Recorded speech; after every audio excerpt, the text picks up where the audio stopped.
for just $6. Make it a classic for $8. Gotta have a Wawa. Hey, Orlando, why settle for one dealership when you can shop 3? Greenway Kia's 3 Central Florida locations give you access to 3 times the inventory. Shop over 1,200 new Kias, all priced clearly online at greenwaykias.com. Plus, when you trade with us, over 40 Greenway dealerships bid on your vehicle to help maximize its value. And this week only, bring us any trade and get an additional $1,000 off your new Kia. I'm Joe Rossi, and I want to see you in a Greenway Kia. Negative equity refinanced. All factory rebates applied. Get ready for the ultimate freestyle experience. Monster Jam Freestyle Mania, presented by Spin Master. Full sand family fun. Coming to Kia Center August 8th and 9th. Brought to you by BKD Tires, Morgan & Morgan, and your local Ford dealers. Tickets on sale now.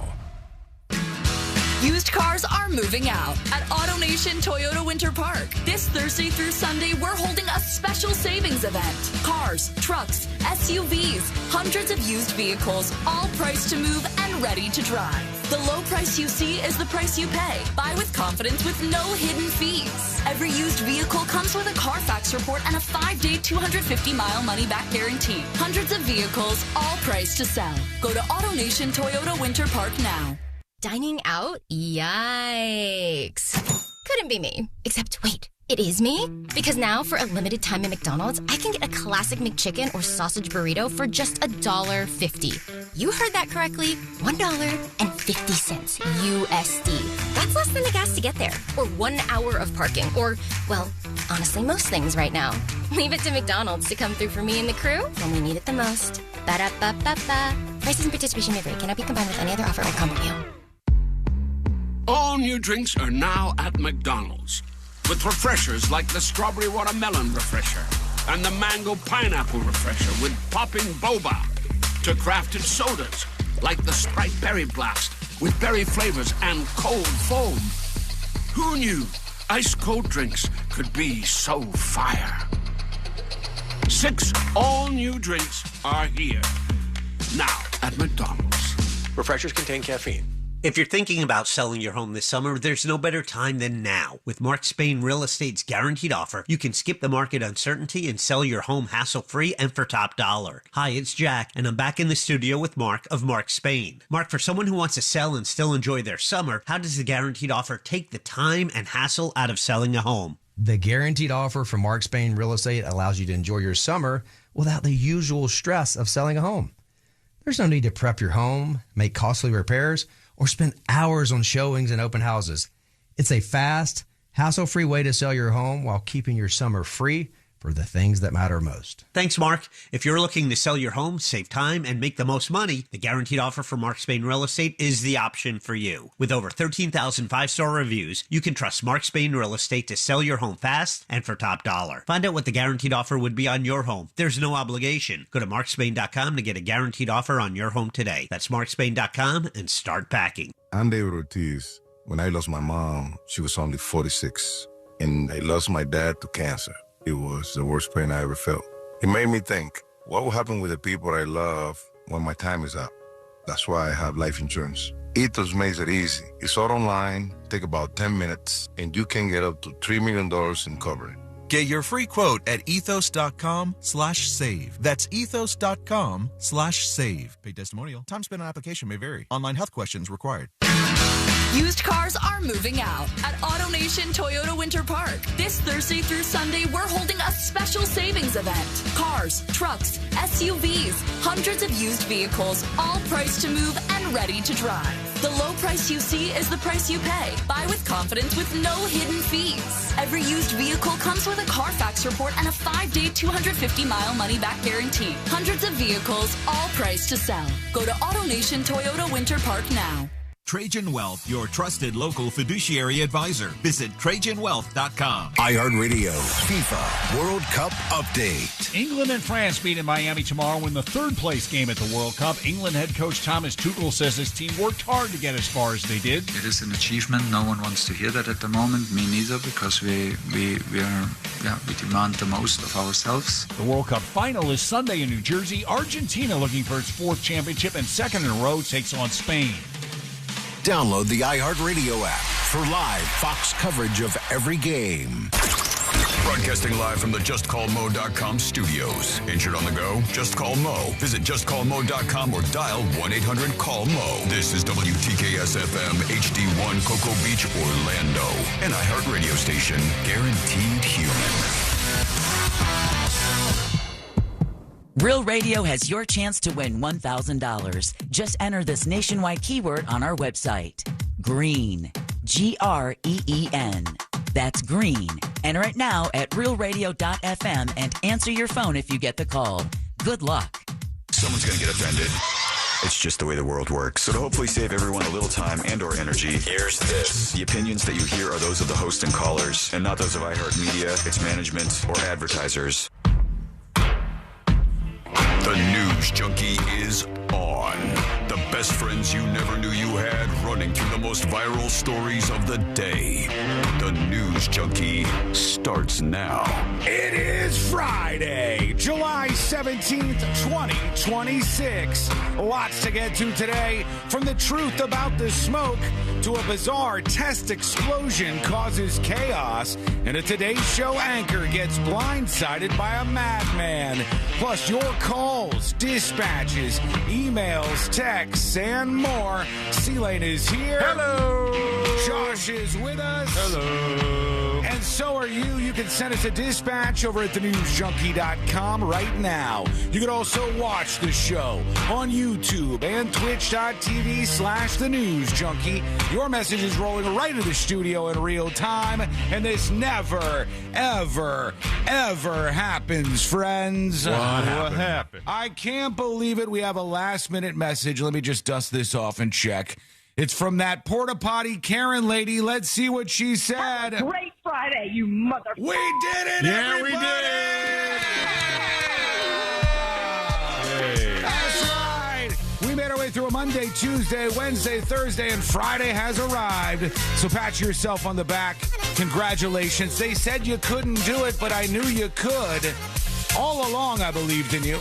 And we've arrived at Friday. We're going to have some fun today. How's everybody doing on a Friday? Oh, good. Yeah, I'm good. You're not doing good, are you? I can read right through this. No, I'm real good.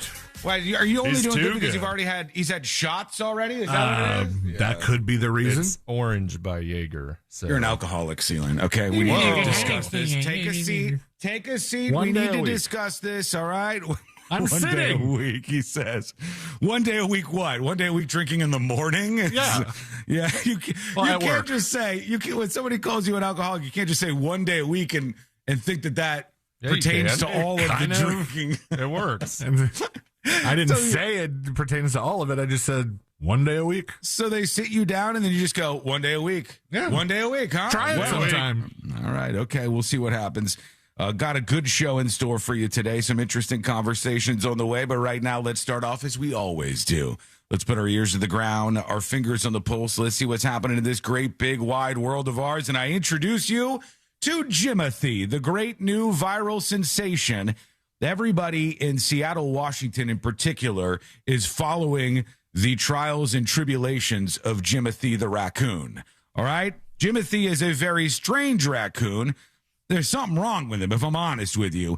And they keep photographing and recording short videos of this viral raccoon all across Seattle. I put him up on See It Now so you could take a look. But here's a little peek into the world of Jimothy that I'll explain. What am I looking at? What the hell is that? That looks fake. He's not fake. He's a real bona fide raccoon, everybody. He just happens to be shorter than all the other raccoons and a little stubbier than the other raccoons. Is he missing a tail? Is that what's No, part of It it? looks like a rotisserie chicken. He does, Josh. He does look like a rotisserie chicken. You're right. I also think he kind of looks like that guy from what 90 was Day it? Fiance? Yeah, Big Ed. Big Ed from 90 Day No-neck Fiance. Yeah, it looks like that, but a raccoon a little bit. There's a lot going on in the world of Jimothy, and people are now chronicling this little guy, this stubby little raccoon, as he runs all around the Seattle area. And I saw a post about him, and it says, the main star of American social media has become a round raccoon named Jimothy, who suffers from, let's look this up, guys, short limb syndrome. Short limb syndrome. which I know somebody who actually has this, a human. His name is Chaos. He's a fan of the show, and he has that short limb syndrome, or SLS. He's told me about it before. It's brutal, but I guess they can get it when they're raccoons too. After the first videos, many people thought that a chupacabra was running around Seattle, but zoologists explain that the raccoon has a rare congenital disease. What do we know about this short limb syndrome, guys? It's the most common form of short-limbed dwarfism. Oh, it's a dwarfism. I mean, this is talking that I just Googled short limb syndrome, and I think it's assuming that I'm asking about humans and not necessarily raccoons. Characterized by average-sized trunk, disproportionately shortened upper arms and thighs, larger head with a prominent forehead. So yeah, this is all talking about short limb syndrome. Raccoons. All right, that's fine. Let me see. I'll get this story up from KIRO7 and see what they say about this. In town with smaller, small feet. Jimothy. Yeah, we're talking about a very odd-looking raccoon. People are now calling Jimothy. Jimothy. Yeah, KIRO7's Jack Bilyeu went looking for that creature. He joins us live in Ballard right now. Bro, don't talk about him like this. Listen, this is like a very bizarre looking. They're looking for the creature out there. This is Jimothy. So did you find him, Jack? Well, we looked hard, but he did not turn up. Probably sleeping right now because raccoons. Bro, they sent Jack out on the street to look for one raccoon in the whole of Seattle. I went to journalism school. Yeah, you know he's muttering all sorts of expletives before they cut to him. This particular guy is like, look, I'm out here hitting the streets, and I got to find one short little raccoon. After all, nocturnal, but just because we didn't see him in the doesn't mean day, he's not out there, because he is all over social media. Take a look. An Instagram post launched the animal into fame. It sits at more than 300,000 likes. Since then, other people have taken to the web to post their sightings of this animal they called Jimothy, like this clip of the raccoon walking around on someone's deck. I think he doesn't have a tail. He doesn't have a tail at all. He's just squished. Now, this is a visual, so go look at it on See It Now over on the newsjunkie.com or in the app, and you'll see it over there. Somebody says short spine syndrome. Is that another way to say this? Short limb syndrome? It might be because Google has never heard of a raccoon having a medical condition called short limb syndrome. Get with it, Google. We got something happening right now. Maybe the article got the syndrome wrong. We spoke to neighbors who are eager to soon have a sighting of their own.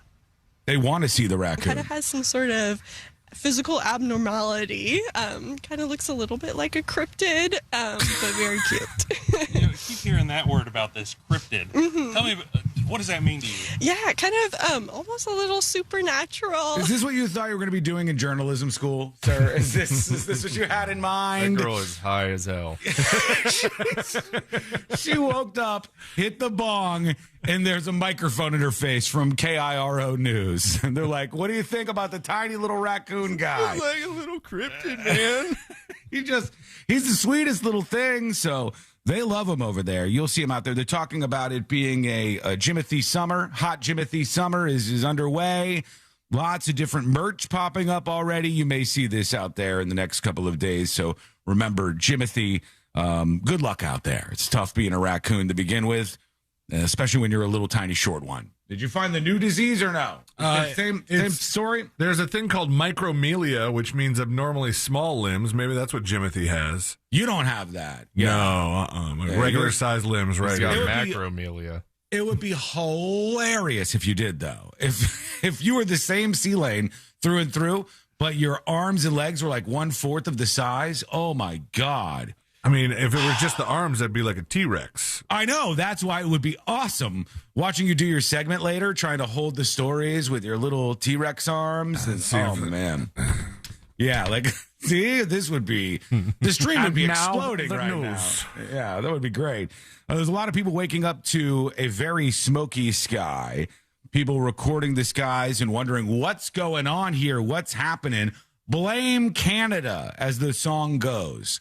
Blame Canada because the Canada wildfires, the Canadian wildfires, they are what's causing all of this smoke in the Northeast and the Midwest. This is, I think, Cleveland, Ohio.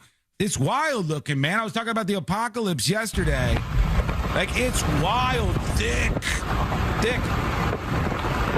It is the worst day of air quality in the history of the city of Chicago today because of this. It is the worst day in the history of the city of Chicago for air quality because these fires prompted all this smoke. It's very weird because we kind of started the week off with the Canadian train conductor dudes who were cruising through the fire, and now America's dealing with that on our side once again because of Canada, damn it. Are they So still it training happens. through that fire, or did they halt that for now? I sure hope they made it through, C-Lane.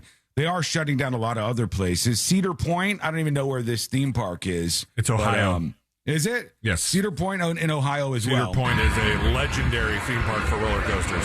Why is it open? I mean, it's thick, buddy.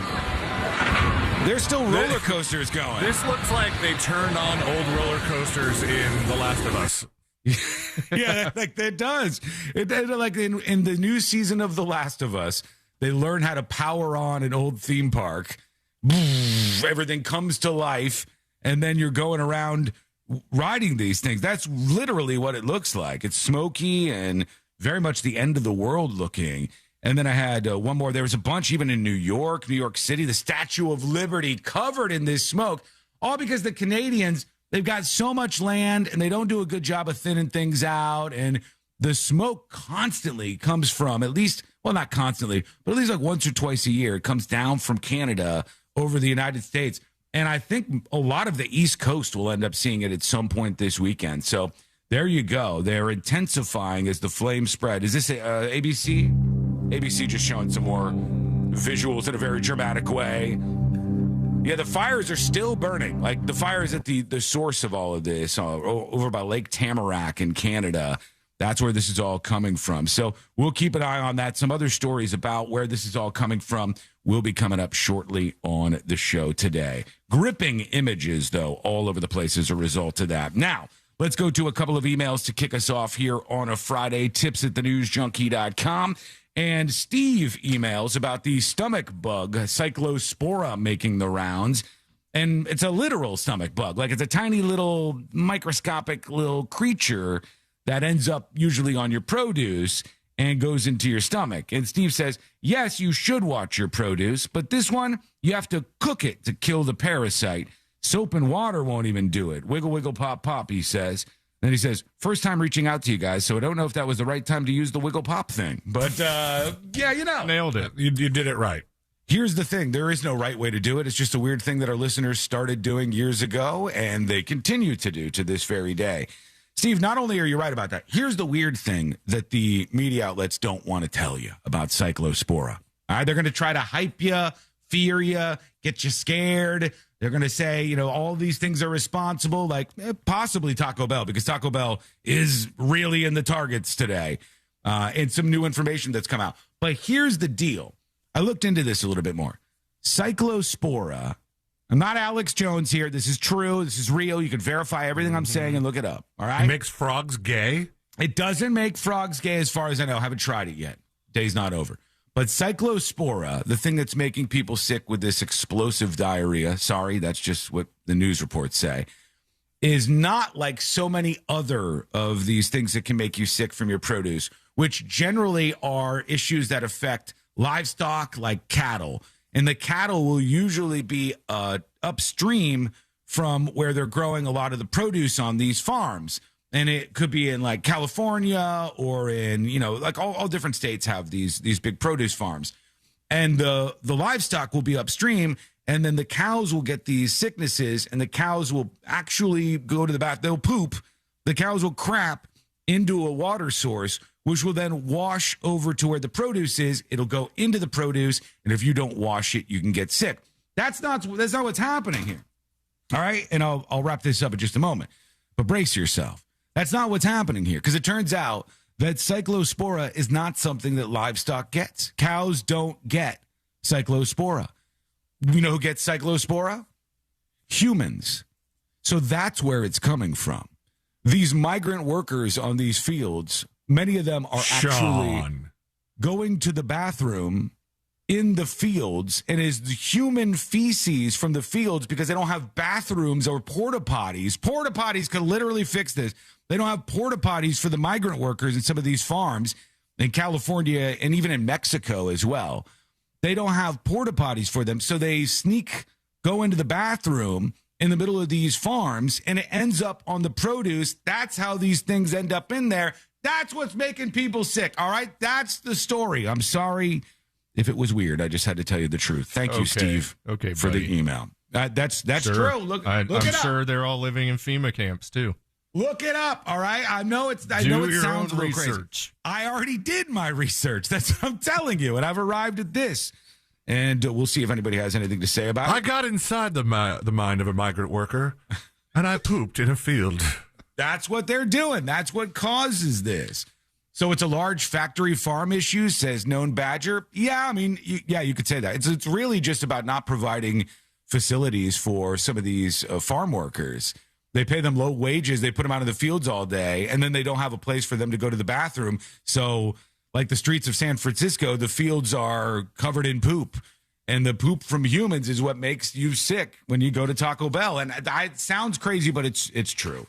All right, we're going to take a quick break. When we come back, we got some more of your emails coming in. Obviously, we'll get to those. We have somebody a celebrity who passed away that I want to talk about at some point today. Updates on the data center stuff. But most importantly, there was this crazy attack on somebody over at the Today Show. This is just starting to get attention now. And the backstory on the guy who attacked the host of the Today Show is one of the most unbelievable things I've heard all week long. So we'll talk about that. That's on the way and so much more. And it's coming up next on the News Junkie. Real Radio is on Facebook at Real Radio 1041. Sponsored by the law offices of Anajar and Levine Accident Attorneys. Call the law offices of Anajar and Levine at 1-800-747-FREE. That's 1-800-747. Hello. Happy Friday, everybody. Welcome behind the scenes of the show. Welcome. How are you doing today? Rate your day so far 1 out of 5. Rate your day so far 1 out of 5. Did I impact it with my Cyclospora story?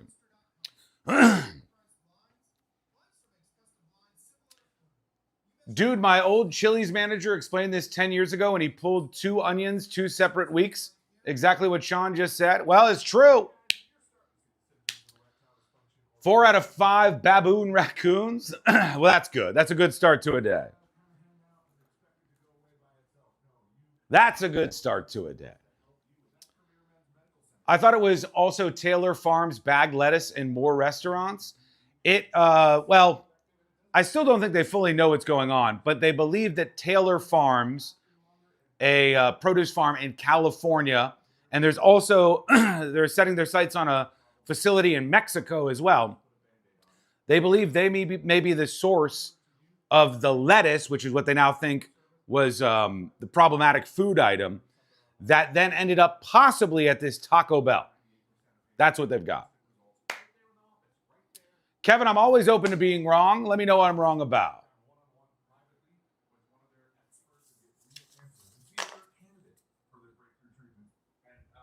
I await your answer, Kevin.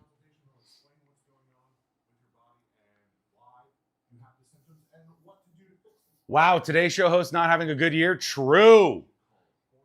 Yeah, that is true. This is Montezuma's revenge? Hang on just a second, Barbara. Hang on.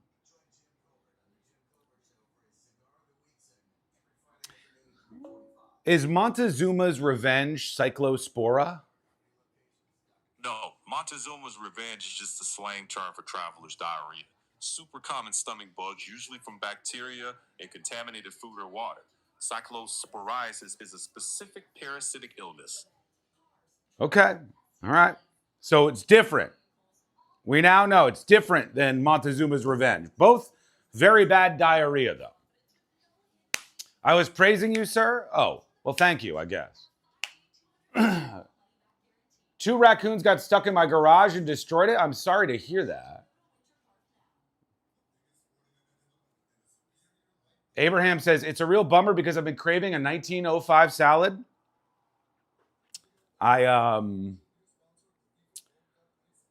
I will volunteer as tribute on this one. What is a 1905 salad?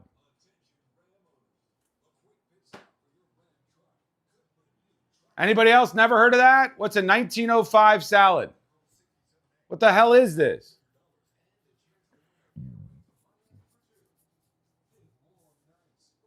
Sean, it's level 682 hazardous air quality where I am south of Detroit. You can taste the smoke. Yikes. That's rough, man. We're back in 2 minutes, folks.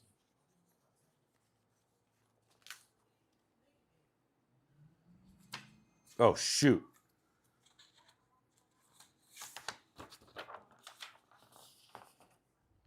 All right, stand by.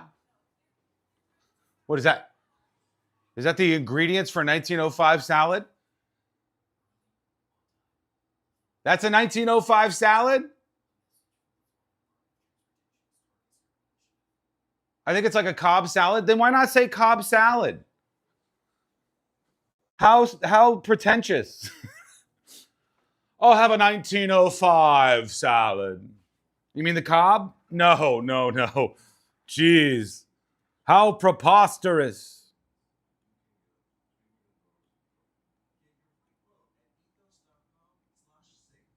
All right, let's see. Got to add some things to weekends because I have not been great about that. 11:15 was a 12. Thursday, 11:15. 11:30. Thursday, 11:30. Oh, wait.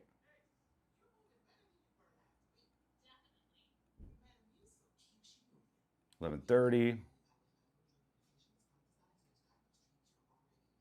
Oh, okay, 1:15 is 8. Thursday, 1:15. Okay, we're coming back in 1 minute, folks.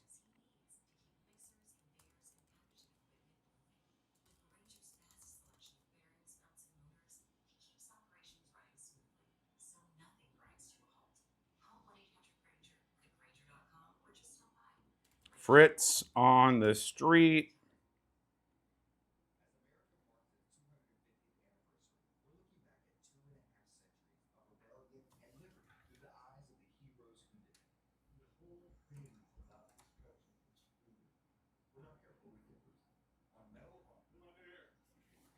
Let's do an 8. All right, we're coming back, folks. Freedom. If we're not careful, we could lose that.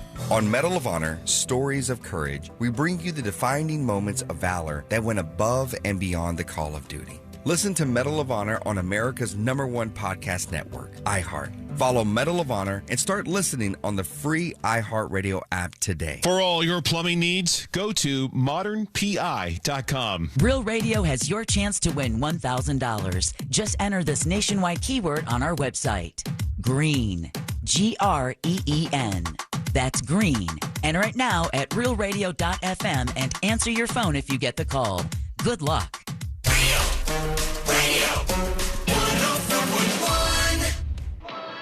If you're not confused, you are not paying attention. This is the...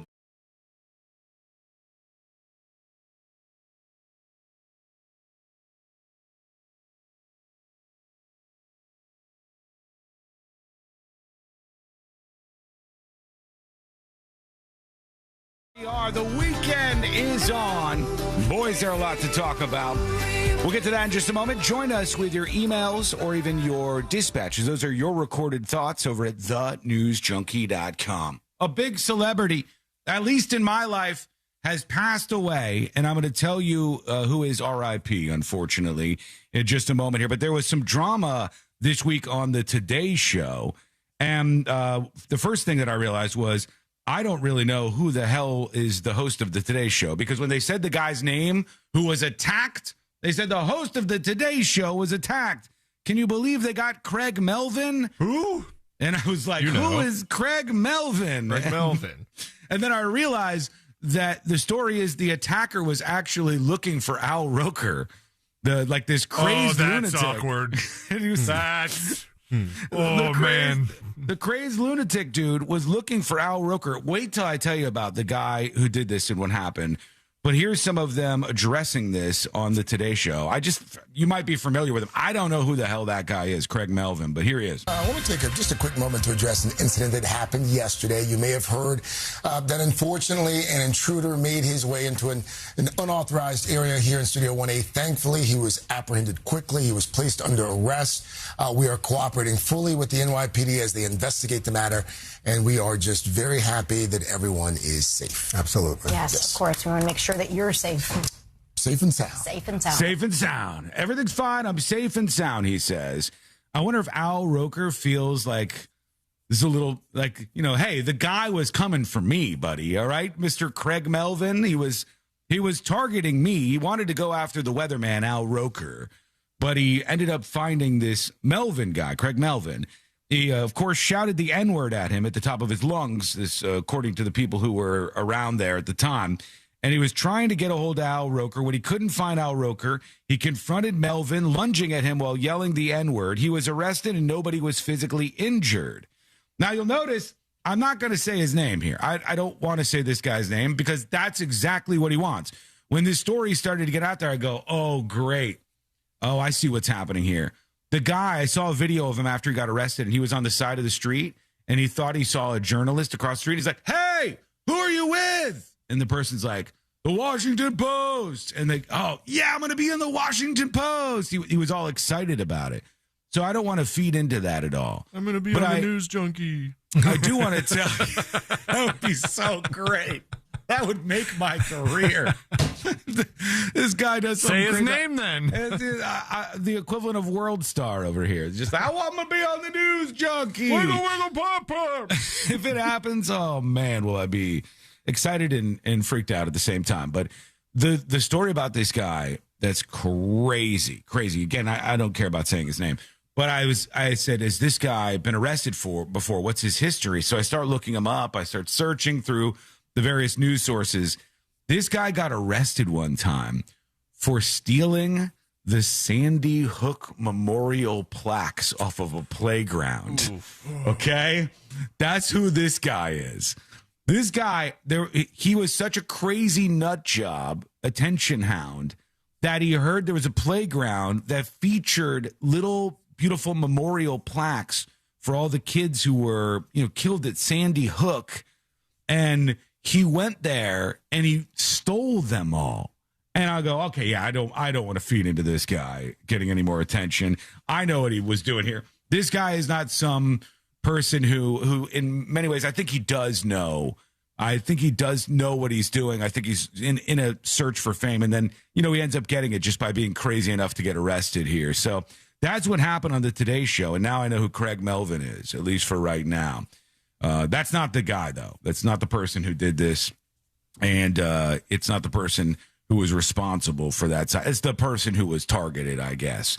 C-Lane, before we get to this celebrity situation, we had a follow-up. And this is kind of good news for you, I think. All right. A longtime listener of the show ears. says they were told that they could have one celebrity invite to their wedding, and they have decided to invite us. They did not mention Josh, so he's not invited, I guess. Fine. Yeah, they said, hello, Sean and C-Lane. My fiance and I are longtime listeners and used to sit and do my homework to your radio show. We want to invite you to our wedding as special guests. We know this is a long shot, but you are our celebrity invite, said Celix, right? We talked about that. Yes, yeah. And then C-Lane said, I'll do it. And, I'm ready to go. I want to know when it is, what's going on here. They responded and said, hello, thank you for talking about the wedding invite. It will be December 5th, 2027. Lots of time, right? A lot of time to prepare at the Hilton Hotel in Melbourne. And we're having an aquarium-themed wedding. Oh. What's wrong with that? You don't like the aquarium theme? No, I like the aquarium-themed wedding. I was like, that might be roping Sean in now. Oh, no, I'm not going to an aquarium wedding. That is no. Thank you for considering us. Thought your commentary was hilarious. As always, you guys rock. Wiggle, wiggle, pop, pop. So I just, C-Lane, I want to keep throwing this out to you. They're very interested in having you there. You have a lot of skills that would make you useful. You can actually marry them. I can't do that. So what good am I, honestly? And are you going to lock in or no? I'm not locking it in right here on site, but it's on the table for sure. Okay. All right. I just wanted to put that out there. I have not yet been convinced. All right. To the lovely couple, I'm on the fence, but maybe, who knows? I do have this celebrity death, and I got to tell you, it was a brutal one. It was a brutal one for me to see. And when I say the name, you're not going to know who the hell it is. C-Lane probably will, because he might have pulled this story or something for a segment later. Is it a person who is in a movie with the President of the United States? Yes, it is. I saw it this morning. Josh, Brenda Fricker has died. What the frick? Do you have any clue who that is? Brenda Fricker. No, but Google the based on the clue I just gave. Who could it be? I'm thinking Home Alone 2 Lost in New York. Okay, very good. Very good. Are you searching right now? Oh, no. Yeah, I know, right? Oh, the pigeon lady. Kevin! The pigeon lady from Home Alone 2 passed away this week, which is so sad to hear. She was pretty amazing in that. She was the first Irish actress to win an Oscar. I did not know that. The very first Irish actress to win an Oscar. What'd she win an Oscar for? For Home Alone 2. Home Alone 2 Lost in New York was what she won for. And she won Best Actor, I guess. Hold on. No, never mind. I got that wrong. She's the first Irish actress to win an Oscar. She was Christy Brown. And it was a different movie. Oh, she was in My Left Foot. I've never heard of that before. Have you guys heard of My Left Foot? Daniel Day-Lewis? I've heard the name. Yeah, she was in My Left Foot. Her role as mother of Irish writer and painter Christy Brown, played by Daniel Day-Lewis, for which he also won Best Actor. So there you go. Brenda Fricker, the pigeon lady in Home Alone 2. R.I.P. to her. And we'll see what else we could dig up. There's a lot going on in the world today. Hit us up with your thoughts, tips, TIPS at thenewsjunkie.com. Real quick, couple of emails coming in. This one is from Katie. Katie emails the show and says, "Hi, guys. As a person in the water business, we are drinking, flushing, watering, cooling with the same water that the dinosaurs drank," Katie says. Cool. It's still the same earth. Things have moved over thousands of years, but the same water, the same air, maybe a little bit dirtier. When the earth is tired more of us, microplastics in it there. See ya, she says. Love you all to pieces. So that's what it is. PCS. I didn't know what that was. Says Katie. Thank you for the email. Scott emails the show about I didn't even think this should be controversial, but the thing yesterday that I was talking about data centers. I had just gone on a lengthy tirade the day before about how if you don't want a data center in your neighborhood, you have every right to be against that. You should chain up with all of your neighbors. You should do what a lot of these people are doing and tell them either rightfully compensate all of us in a way that we enjoy and we are made whole by, or get the hell out of here with your stupid data center. I think that people should do that. I've laid out the case. And if you missed it, go back to Wednesday's podcast. I laid out the case against these data centers being built in these neighborhoods. I laid out the reasons why the data centers were bad. And then afterward, I said, oh, yeah, by the way, I said a lot of the stuff that you see on social media is greatly overhyped. A lot of people were convinced by a bunch of TikTok videos, Instagram Reels, and all these sorts of things that the real problem is wasteful water use for AI data centers. And I said this is a failure to understand how modern AI data centers actually work. They recycle the water, so once the water is in the rotation at these data centers, they use the same water over and over to cool the equipment. They don't have to use that water every single day like a lot of people think. And I said, just don't use that as the argument. Use all the other ones, right? Triggered a bunch of people, and I got a lot of emails. But some of them were good, like this one. Here's Scott. Scott says to tips@thenewsjunkie.com, I'm a regular podcast listener, and I love the show. You are absolutely right about how data centers use water for cooling. As a certified pipe welder and mechanical service technician, I work with massive chilled water cooling systems across facilities like resorts, manufacturing plants, power stations, and data centers. He sent a bunch of pictures of a system he was currently overhauling. He says data centers, like many large buildings, rely on closed-loop chilled water systems to cool the air circulated by large HVAC units. While these systems contain tens of thousands of gallons of water, it is continuously recirculated and recooled. The actual water loss comes from evaporation at the cooling towers, which requires a few hundred gallons of municipal water daily to replenish. The primary issue is infrastructure locations. Many of these facilities are being built in areas where the existing power grid and water systems are lacking or poorly maintained, placing a drastic strain on small towns.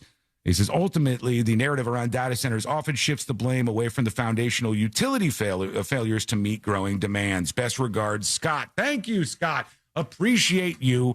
Appreciate people in the know backing up what I was saying. Thank you for that. And you could send your email, agree, disagree, or somewhere in between, tips, TIPS, at thenewsjunkie.com. Last thing on that front real quick. I guess we were talking about the Project Tango thing, and they voted it down, we said yesterday. But then I saw this morning. I said, well, hold on. This is not completely done here yet, because even though they denied the Project Tango data center down in Florida, they have still got construction going on. And here's what the WPTV story says. Palm Beach County denies Project Tango expansion, but construction on Loxahatchee site continues. The commissioners actually rejected a large-scale expansion application, but the original 2016 approved plans for a smaller warehouse and data center can still move forward. So like they were previously approved for like a smaller data center. They wanted to make the data center a lot bigger because 2016 to 2026, a lot of stuff has changed since then. And so they wanted to make it way bigger. That's what got denied. What's crazy is that in 2016, we weren't even really talking a lot about AI. So it was just a regular old data center, just a regular old building with servers and stuff that wasn't going to be that big of a deal. And I think some of the AI stuff has like been unfairly roped in with that. Yeah, I mean, I think people use the term data center, and sometimes it's like it's a lot of things that you're not necessarily thinking of. Right now, people are thinking of AI mostly, right? And that's what's happening there. So they're still building some stuff. Vicky says, I don't think this argument is ever going to end. It is, Vicky, right now-ish. We'll see, maybe depending on what the feedback is. When we come back, we've got some viral clips to get into, one that I've wanted to go over for a while. I got a pick a side queued up for you today on a Friday. We got an interview on the way. Here's the deal. You know what's happening right now? I don't know if you guys are celebrating or not, but the annual python hunt is happening in the state of Florida. All right? And we got one of the winners who's going to be joining us to talk about all the stuff that happens in the world of the python hunt each year. I watched a documentary about it this weekend, which was really interesting, and I've got a ton of great questions for her. So we're going to talk about that in the next hour. Stay put, as coming up next on the News Junkie. Classic Alternative this weekend on Real Radio 104.1.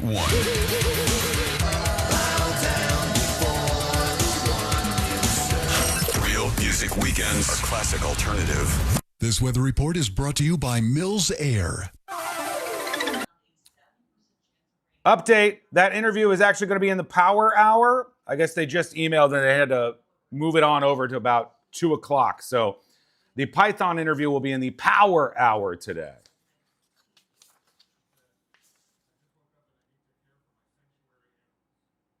Oh. Well, animals are so important.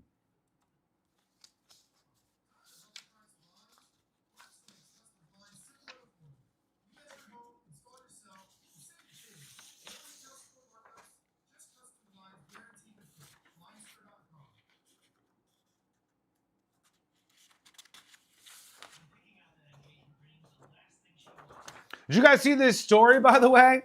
That Truth Social is going to be selling access to Trump's Truth Social posts milliseconds earlier than everybody else. And they're going to be selling access to like stock traders and stuff to the posts that the president puts up on Truth Social milliseconds ahead of everybody else on some special API. And I guess the idea is that you will pay money to Truth Social. You'll see milliseconds before the president, whatever he's about to say to everybody else. And then I guess you'd have to automate this, you'll automate trades based on having that information just milliseconds earlier than everybody else. I don't know what that is, but that all sounds bad to me. I don't know what exactly is happening there, but that all sounds bad to me. Like, so many things about that sound bad. Like, you can sell access to the rich people so they get access to this information earlier, and then poor people have to wait milliseconds later, and somehow automated trades take place that make people rich or something. I don't know.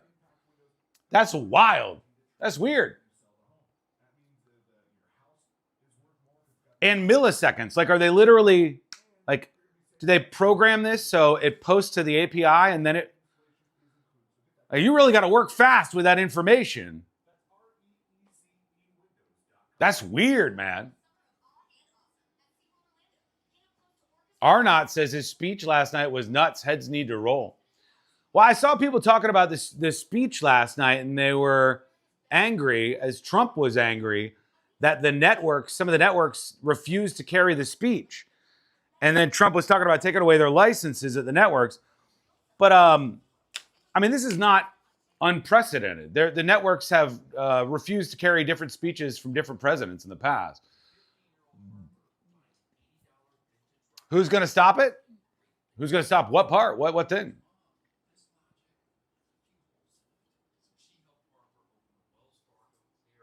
What's the point of being president if you can't make money off it? True.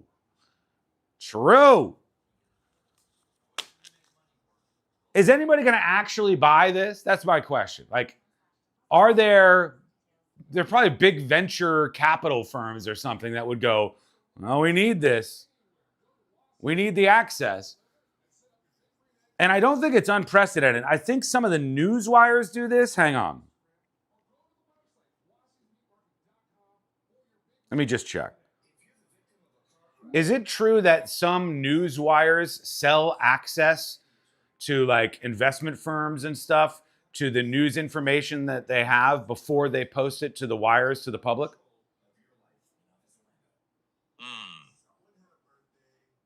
So the short version, it's not that reporters are quietly selling early access to stories, but the big wires do sell super low latency machine readable feeds. That means traders get the news at the instant it's released, not before, just faster, much faster than the public. And for high-frequency traders, milliseconds matter. Yeah, so they get it milliseconds earlier and they pay for the news. Who sells it like that? Let me check that real quick. All right, so the big players are Bloomberg, Reuters, and the AP. So that's what a lot of people don't know. Bloomberg, Reuters, and the AP... Reuters and the Associated Press being like some of the biggest, most powerful news outlets of all time. They do the same thing. They sell access to these stories. You get them like a millisecond before they post them on a website or a news site for the world to see. And so these traders buy access. And it's crazy money too. Like, for this machine to get just a millisecond or two earlier. It's very weird. Not showing a president's address seems like a violation of the Information Act, propagandic in nature to silence them. Is it really, though? Biden had a speech in, was it 2022? And the networks, the main networks, didn't air it because they thought it was too partisan in nature. We're coming back. Park now. Hoagie Fest is back at Wawa. And this year, it's a meal deal. Grab any shorty hoagie, any Hers chips, and a fountain drink for just $6. Make it a classic for $8. Gotta have a Wawa. Need a new roof or windows? Visit hbnusa.com. Real New Roof Radio.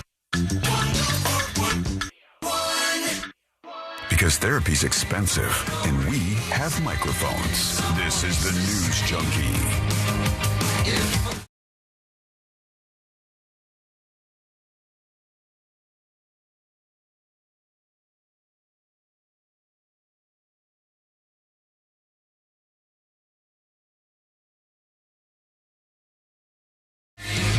You can join us with your dispatches, your emails, and all of the rest. Lots of good drama to sift through here today on the show. Learn more over at thenewsjunkie.com. We're at a weird part in the daylight saving time bill. If you don't know what's happening, the House of Representatives, the old folks in Washington, D.C., half of them, well, more than half of them because of the numbers game, but one part of Congress, the House of Representatives, has voted to make daylight saving time permanent. And then if that goes to the Senate, which it will, then the Senate votes for this and passes this, then it would go to the president's desk, who almost certainly would go, yep, here we go, sign the bill, and then daylight saving time would be permanent in the United States of America. And this has kind of fired people up for different reasons. But now some of the sort of fear-mongering stuff has come out. And one of the stories I saw today, I go, wait, hold on. Is this actually true? This story from Newsweek said, permanent daylight saving could put some pets at risk, vet warns. I was like, the time change could hurt our pets if we go to... I thought that pets didn't like the time change. Isn't that like one of the things about the time change? Like when you have a dog that eats at the same time every day, and then you screw up the clocks and the dog wants its dinner too early, or... Your dog has no idea. Yeah, they don't know. Yeah, they're confused by this. So I could see that. But how would it be bad? This is an actual article from Newsweek. It says, a proposal to make daylight saving time permanent awaits a Senate vote after passing in the House of Representatives. But the final clock change could affect more than just people's schedules. It could disrupt pets' routines, they say. And how is the question that I have. Well, this is pro time changers trying to tug at the heartstrings of anybody that they can, pull over to their side. They do this sometimes when they're trying to influence people. They did this actually, believe it or not, during COVID. There was one time during COVID where they go, it is not known if COVID can pass between our pets, so you should avoid taking your dog out and letting your dog socialize with other animals. And like there was crazy stuff that happened during that time. But they try to use that sometimes, these media outlets, to get you more angry about the thing. But is it real? Let's see. While many people may welcome the idea of no longer changing their clocks twice a year, dogs and cats could need a few days to adjust to the new rhythm of their owners' lives. Most dogs and cats don't know what time it is. They know when things are supposed to happen. I know that's true, and I know my pets know that for sure. Says Karen Halligan, pets thrive on routine, so any sudden change in feeding, walks, medication schedules, or bedtime can throw them off. But what's the idea here? The idea is that if we go to permanent daylight saving time, it would be bad for pets because they'll be confused. Well, isn't that less confusing if we do it once and then stay on that same schedule forever than if we keep doing it? Yeah, it sounds like the more logical thing is that it would be less confusing for pets. Yeah, so therefore, wouldn't the article be that this actually is going to be much more stable for your pets over a long period of time? Because pets, like my dog, Lexi, she stands in a certain place right around 6:30-ish or follows me around the kitchen because she thinks it's dinner time. Now, she doesn't right around Halloween time follow me around and go, hey, isn't it time to change the clocks? Right, yeah. I think, I'm confused. The whole premise doesn't make sense, though, because you would just go, hey, you're saying, but if we don't do that thing, then we do it twice a year, and then the animal is going to be affected twice as much every single year, right? It doesn't make any sense to me. It says, what pets could be most affected? Senior dogs and cats, puppies and kittens, pets with anxiety disorders. Okay. Why? Animals with cognitive dysfunction. They might as well have just put that raccoon in Seattle on here. Oh, Jimothy hardest hit. Yeah, Jimothy. Put him on here. Pets taking medications at specific times and diabetics. No! Receiving insulin. This is literally no change for the pet. A vote for daylight saving time permanently is a vote to murder all your pets. That's what this is. That's what's happening here. So if you want to murder Fido, you encourage your senators to vote for permanent daylight saving time. As for us, well, I guess it's terrible for us too, because now everybody's making these infographics on how this is going to make you die. Does anybody actually still name their pet Fido anymore? There's got to be one. It seems like such a trope. Here's what they're saying happens to humans, because the fear machine is just ratcheted up. The problem with permanent daylight saving time: increased risk of heart attack, Heart attacks increased by 24% on the Monday after the spring daylight saving time shift. There is no way that's true. It's just there's no way that people will be like, the time is that there's an increased risk of a heart attack. What? Because you didn't change your clocks? What is causing heart attacks to increase? Okay, I don't think these arguments are making sense for what this person is fighting for. Go to the top real quick. Okay. So this right person is fighting for keeping standard time and not doing daylight saving time, which right now, if this bill passes, we stay on daylight saving time. And we get more daylight later in the day, correct? Sealand's saying that, yes, because it says the thing at the top says daylight saving time, bad for your health, standard time, much better. All right. Okay. And it says the problem with daylight saving time is heart attacks increase on the Monday after the shift. Well, if there's no shift, there's no increase in heart attacks. It's not like if we keep daylight saving time, we're just going to be all of a sudden 24 hours a day, 7 days a week, 24% more likely to have a heart attack because it's only after the time shift. Yeah. So this argument makes no sense. So this delete that fear-mongering from doesn't the make sense. infographic. All right. The other one says more strokes. Stroke risk increased by 8% in the days following the spring shift. Every one of the things in this column is about the shift. Poor it all says mental shift, health. shift. If we don't shift, there's no problem. You lose sleep, worse sleep quality, higher risk of diabetes and obesity. That's why people are fat in America. People are fat because of daylight saving time. It's true. Higher cancer rates in Western time zones. We have more time to smoke. I am not a professional doctor. I'm not what you would call a medical doctor. But this doesn't seem right to me.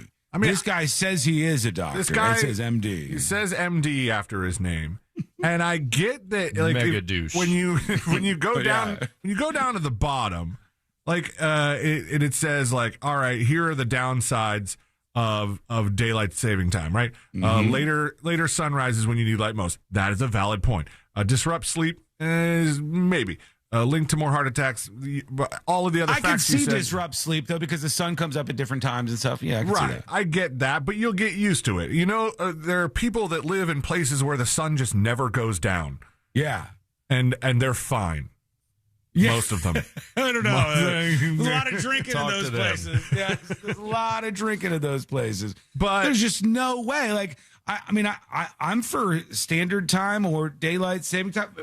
I just think the switching back and forth thing is kind of silly. We could probably stop doing that. But is there any way that it's causing strokes and heart attacks and cancers and fat people? And by the way, if we switch to standard time instead of daylight saving time, we won't have obesity issues like we do, or not as much in some way. It's just your infographic and the facts or whatever. The facts I'll put in quotes that you're spewing out on this thing don't support what you're fighting for. You're fighting for keeping standard time and not having daylight saving time, but everything that you've brought to back up your argument is all about changing the times, which is the thing that we're getting rid of. Yeah, I don't get it. But there's a push against this stuff, and I want to see where people are at on this. Maybe you believe this. This is the doctor saying it. Sometimes I'll say something, and people are like, well, that's a doctor, Sean. You know more than the doctor? Yes.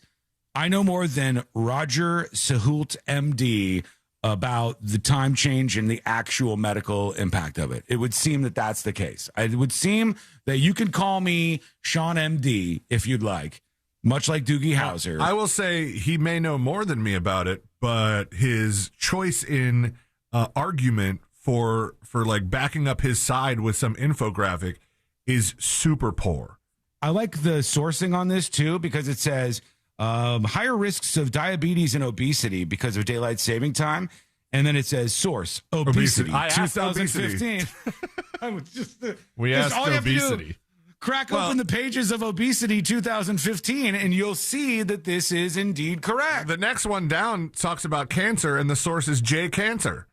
J Cancer 2018. That's my last name. Int J Cancer. I don't know what int means. Who knows? International. But the fear campaign International Journal against the time change issues that have been taken up by the United States of America is real. They're really, really trying to freak us out over here. Let us know what you think. Send a dispatch over at thenewsjunkie.com right now. All right, let's see here. We can work maybe a dispatch in or so. We'll get to one of yours here in just a moment. In fact, here's somebody talking about the daylight saving time thing, so let's work that in. Here we go. Hey, happy Friday, guys. Hey, Sean, I can completely appreciate that 20% of a heart attack fact. Why? When the time changes. Picture it. You wake up for work. Yes. Getting ready. Uh-huh. Uh-oh, the time changed. You forgot to change your clock. It's not 7 a.m., it's 8 a.m. So now you're late for work. So you have a heart attack? That sure as hell would give me a heart attack. Wiggle, wiggle, pop, pop. What are you, Barney Rubble? What clock are you changing in 2026 for the daylight saving time issue? Your microwave and oven. Is that where you and set maybe your your alarm? car. Is that where you set your alarm? I know some of you are unhinged, weird people. Can I tell you, you know what? I saw something yesterday. I'll go, if I ever knew anybody, if any of you, if you listening right now, if you do this, I disown you. Okay? I'm sorry. I disown you. I heard somebody the other day said, you guys actually go to your microwave and type in the time and then hit start? Like everybody I know goes to their microwave and you put it on 99 minutes and 99 seconds. And then each time you just hit start again and you just let it, drill, like whittle down to nothing. And then you add the hell back are to you 99 talking minutes. about? Who the hell? You're a lunatic. Who does that? Where And did they you see said, this? If you need, this is somebody saying this is how they use the microwave, and they said everybody else does it the same way that they do. Take away this person's microwave. Take it. I put 99 minutes and 99 seconds on the microwave, and then if I have to warm something up for 2 minutes, I bring it down to 97 minutes and 99 seconds, and I know that the time has passed, and then I don't have to put time in each time. That is the stupidest thing I've ever heard. I agree. Okay, I agree. I said if you do that, I'm disowning you. I can't deal with it. I can't. All right, quick break. When we come back, we'll hear from you and see what you have to say about this. It's coming up next in the News Junkie. Your chance to win $1,000 in your hand is minutes away on Real Radio 104.1. Brought to you by Mills Air. Slow traffic continues today eastbound on I-4 for those traveling between 192 and 535. Accident activity currently still reported for those traveling southbound on the turnpike, blocking the... Hello. Welcome behind the scenes. So nice to see you. I hope you're doing well today. Anybody who admits to it? Anybody admit to it? That you actually go to your microwave and you put 99 minutes and 99 seconds, and then every time you need to use it, you just hit start and subtract from that so you don't have to put in a time? They lost their microwave privileges. I'm telling you, I have heard that there's a lot of people that do it this way. That is insane.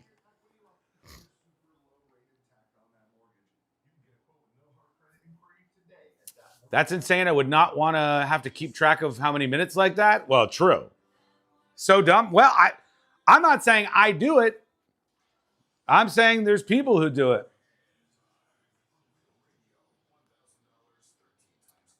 By the way, stand by. A couple of things coming down the pipeline.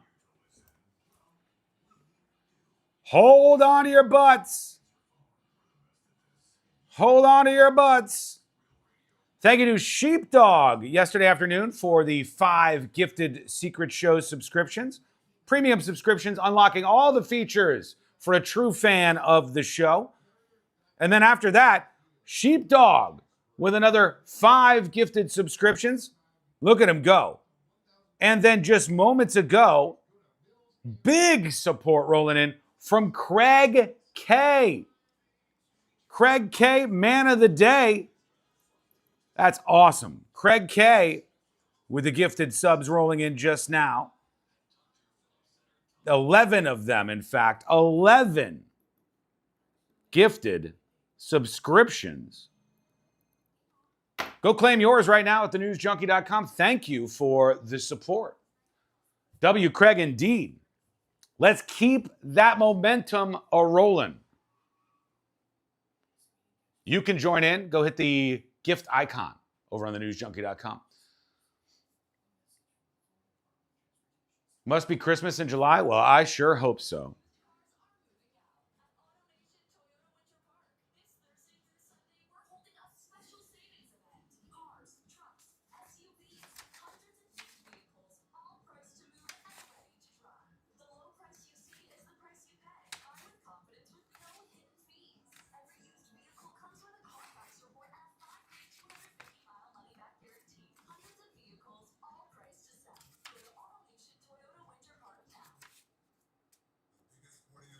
By the way, did you guys see this?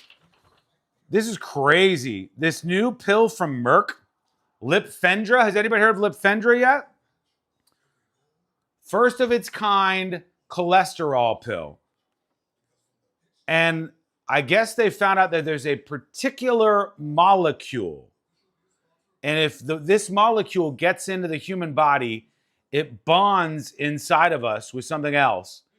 And there was these people who had this condition, and everybody who had the condition had extremely low cholesterol, LDL. They had extremely low cholesterol. And this molecule was the common thing that they found with them. And then everybody who had high cholesterol did not have this molecule. So they said, how do we get this molecule in these people's bodies? And that's what this Lipfendra is.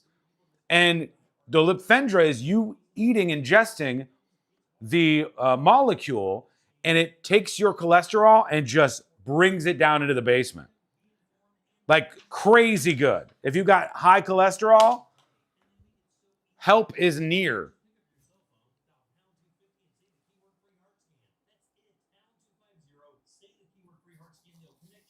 Why in pill form? I think it's in pill form. I don't know. They had to figure out how to get the molecule into your body. And the crazy thing about this is it's this microscopic thing, literally a molecule. And it needs to survive you ingesting it and get into your system so it can bond with your cells. And your stomach acid and everything else that it encounters was tough for it to survive, like so many other like pills and medicines. So they had to work on it for a long time, and now they finally have something that works, and it gets into your body, and your cholesterol dies. Our brains need cholesterol to function properly. Without it, you're more likely to get Alzheimer's. Sure, it's not going to completely zilch out your cholesterol, but one thing is for sure. You shouldn't be pro-cholesterol, because high cholesterol is very, very intrinsically linked to so many health issues. It's not even funny. 90 seconds. High cholesterol is literally a death sentence for a lot of people. So this would get rid of high cholesterol, not all cholesterol. Time to buy that Merck stock? Maybe. Pill is only $629 per month. Is that true? All right, stand by. We're coming back right now. All priced to move and ready to drive. The low price you see is the price you pay. Buy with confidence with no hidden fees. Every used vehicle comes with a Carfax report and a 5-day, 250-mile money-back guarantee. Hundreds of vehicles, all priced to sell. Go to AutoNation Toyota Winter Park now. Do you have AC needs? Turn to the experts at Carrier. Go to millsair.com. iHeartRadio FIFA World Cup Update. The stage is set for the World Cup final between Argentina and Spain Sunday in New Jersey. Argentina aiming to repeat as World Cup champions after winning it all in 2022. Argentina, the world champions, are going to the 2026 final. Spain is seeking its second World Cup title and first since 2010. Meanwhile, England and France meet in the third-place game tomorrow in Miami. Download the iHeartRadio app for live Fox coverage of every game. Coming to you live from the JustCallMo.com studios. Injured on the go? Just call Mo. Need help after an accident? Visit JustCallMo.com or dial 1-800-CALL-MO. This is WTKS-FM HD1 Cocoa Beach, Orlando. An iHeartRadio station. Guaranteed human. Real Radio has your chance to win $1,000. Just enter this nationwide keyword on our website. Credit. C-R-E-D-I-T. Credit. Enter it now at realradio.fm and answer your phone if you get the call. Good luck.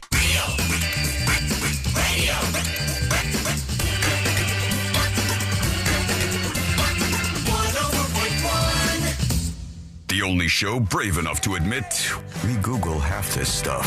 This is the new.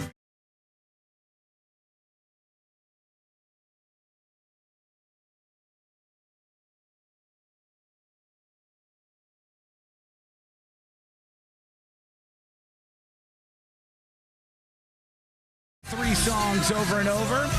Welcome into the world's most viral newsroom.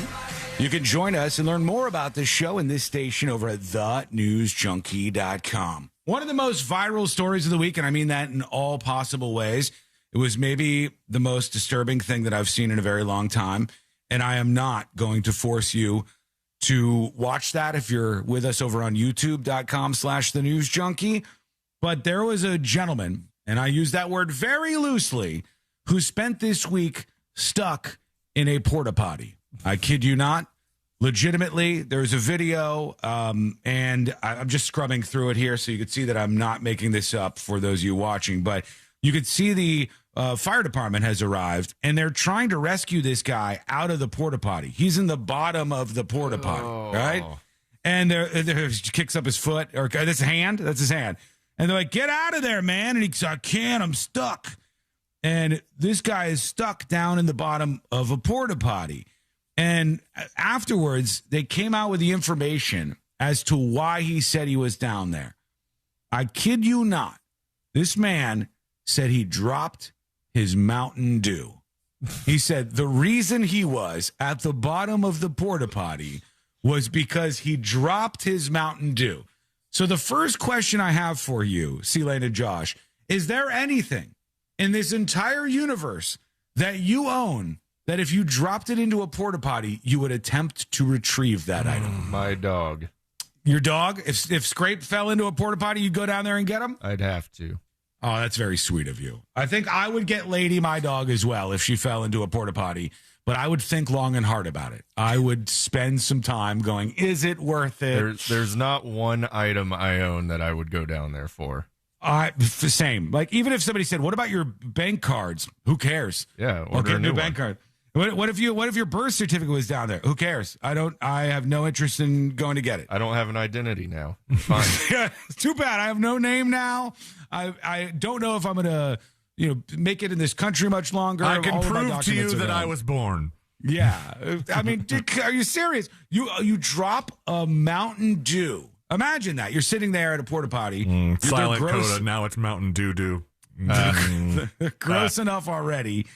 And then you drop something into the porta potty and you go, oh, my Mountain Dew fell down there. What? Are you going to continue drinking it? That's a very good question. MFQ says, my cell phone? Are you crazy? Cell phone would be, I would maybe, well, I couldn't have a light because my cell phone's down there, but I would be curious, like how much doo-doo is down there? I don't care. I'm not getting it. Oh, yeah. I don't care if it's brand new. If my phone drops in there, see you later, phone. Honest to God, if you tell me that your phone fell into a porta potty and you dove in like this guy did to get your phone out of the porta potty, I am questioning what is on your cell phone. I'm immediately going, what is on your phone? My entire life. Do this? Yeah. But you got to back my up iCloud somewhere. Is full, man. I need those pictures. You got to back up somewhere. You're going to be just fine. And I know there was some guy who said he spent about 8 hours in this, the crew that recovered him. So this is like the dude who went out to the scene. God. How deep is that? It's not that doesn't deep. Look very so was deep. he's stuck like hunched up in there with his Mountain Dew? Yes, he's in there. He's got his Mountain Dew in his hand. That's gross. Somebody says, what flavor of Mountain Dew? Come on, man. What is... Like, you think that Taco Bell one is... the game fuel is kind of hard to come by these days. I guess. Oh, my God. So they said he was down there for 8 hours or something because he dropped his Mountain Dew in there. And I ask you the simple question. I won't give you any more of the details that are just absolutely disgusting. But I ask you the simple question. Is there anything that you would go down into the porta potty for to recover it? It's that important to you. Let us know. Dan the plumber says... I work in construction. Constantly, I have this fear. And hell no, it would be sacrifice. I've seen the carnage in those hot boxes out there. Yeah. I mean, there's nothing for me. Not like literally. Josh says, Lady the dog. Yeah. But I mean, my dog is not going to fall into a porta potty. You hope. It's not going to happen. I'm 100% sure that it's not going to occur. Oh, God, please don't wish that on me or anybody else. We'll see what you think. Send us a dispatch over at thenewsjunkie.com. Strangely enough, people are responding to my claim about microwave folks. I am not, just to be clear, saying that I do this. I am saying that there was a discussion that I saw, and the discussion was about how people use their microwaves. And somebody said, you guys actually put the amount of time in and then hit start on the microwave? And there was a bunch of people who were flabbergasted at this idea. They said, no, we don't put the time in. You just start at 99 minutes and 99 seconds, and then you just start subtracting from there for each food item you make. And then every once in a while, you add it back up to 99 minutes and 99 seconds, which is absolutely unhinged. But Ed emails the show. I finally agree with C-Lane. Today's the day. Congrats. I finally agree with C-Lane. Whoever it that was bound to happen sooner or later, Ed. And who knew it was going to be this issue? Whoever it was that put their microwave on 99 minutes and 99 seconds, the police need to go over there and take his microwave away from him. Then put a restraining order on him so he'll never buy another one. All the normal people I know who know their stuff is finished because of the ding, they do it this way. Maybe I'm wrong. I don't know, says Ed. Thank you for the email. Appreciate that. Before today, if you were to ask me the most ridiculous thing I'd ever heard about microwaves, I would tell you a story of a coworker that we used to have that lived in an apartment and did not know he had a microwave for many years until they came and replaced it. Today, this is the most ridiculous thing I've ever heard about a microwave. He's past that? Yes. Thank God. Yeah. I mean, I hope that there's none of you out there that do this. But if there is, if you're out there and you do the 99 minutes, 99 seconds thing, just know we are judging you very, very hard today. All right, let's go to a couple of people with some feedback here. Here's Handy John with a dispatch. Let's see what he says. What's up, guys? So, yeah, I got to say, hitting 99 minutes and 99 seconds on a microwave is psychotic and diabolical. However, what I will do is if something takes, a minute and 30 seconds, I will hit the plus 30-second button 3 times and time it out. Like that's what I do. Absolutely. Yeah. Just wondering how many other people do that. And side note, yesterday, my wife and I closed on our new home, and we used that mortgage guy, Don. Yeah, buddy. So thanks for you guys having great sponsors and yeah. advertisers. Yeah, it really worked out Congrats on the new house. Pop, pop. I saw the congratulations. pictures. Yeah, send the address. If there's a microwave in that house, don't ever do the 99 minutes and 99 seconds. He's not. He said it's diabolical. It is. He's and right psychotic. about that. Yeah, but I do what he's saying where you go 90 seconds. I don't actually type in 90 seconds. I do hit 33 times. But I'll tell you, I don't know if you guys do this or not. I have never once in my life, I'm a grown man. I'm an adult. I'm a functioning adult. Congrats. I thank you, Josh. I have never once in all of my years ever used one of the buttons that they have. Oh, like the preset popcorn or potato button? Pizza slice, whatever they have on there, like the little emojis or whatever. I've tried them. I don't feel like they do much, like the melt butter button. I've never done it even once in my life. I've always just hit the numbers, but at least that's not the 99-second thing. Here is Flip with a dispatch for us. What a shocker, what a surprise. We're back in the Porta-John with the guys. So I think, Sean, maybe one of your gold bars, if you happen to take it out of your safe and wander over to a Porta-John and drop one in there, I think you would probably jump in for that. No, I wouldn't. But no, seriously, no material thing that I own would I ever go into a Porta-John and retrieve. Yeah, that's why I'm going to go out on a limb, and I'm going to say I don't believe this guy. I don't think the guy went into the porta potty because he dropped his Mountain Dew. That's why my point is that I literally don't think there's anything that almost anybody will jump into a porta potty for. I think this guy jumped into a porta potty because he wanted to jump into a porta potty. That's what I think was going on here. I think this guy, he's into whatever that is, whatever you search for on the adult sites to land on that. But I don't think it was just some sort of accident. This is not real. Whoever sent this photo, dispatch, this is not the guy the moment he got his Mountain Dew. That Mountain Dew is way too clean. I know. He's so happy. The guy, he must have a fetish. There must be some weird... Sunbelt Rentals are catching strays here. He dropped drugs and didn't want to admit it to the first responders. Oh, you think you would have to drop a lot of drugs though, Josh? Or just the ones you really, really like. I guess so. That's a level of addiction that I would be very uncomfortable with. But Send us your dispatches to join us on the show over at thenewsjunkie.com.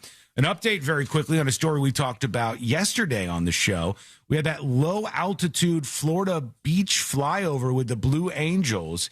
The pilot has been investigated for that really low altitude flyover and will not be fired. All right, they have announced that the pilot will not lose their job because they were a little bit too low. They said they were at 40 feet, which is well below the typical minimum safe altitude of 1,000 feet expected for aircraft, military, or civilian planes. The Blue Angels were doing stunts over the beach. It was so close it blew a bunch of the umbrellas and stuff around, but they have backed the pilot who did this and said that they're not going to fire them.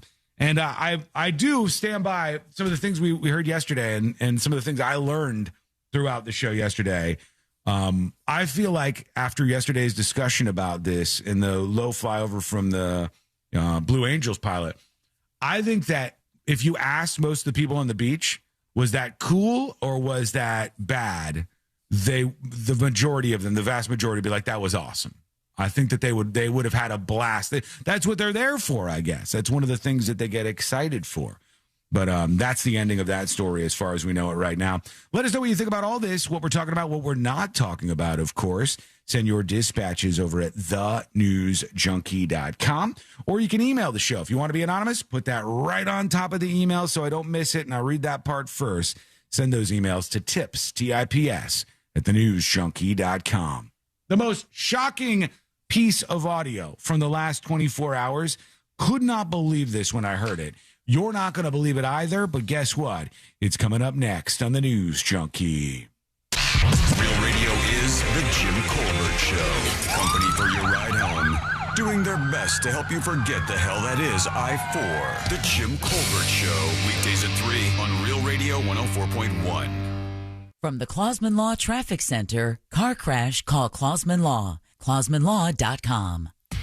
There's a couple accidents to keep an eye out for on Florida's Turnpike, southbound near I-4, that's off to the shoulder. I-4 eastbound near State Road 434, that's off to the shoulder, not causing any problems. There's construction all throughout I-4, so expect to see crews on the roadways. Traffic starting to pile up on the ramp from Florida's Turnpike to Orange Blossom Trail. There's some off-ramp backup there. See traffic troubles, call the Valvoline Instant Oil Change Traffic Tip Line at 866-676-8477. From the Traffic Center, I'm James Birmingham. Hey, folks. Welcome in. Craig K., I got you on top of the list. We're going to mention those subscriptions in just a moment.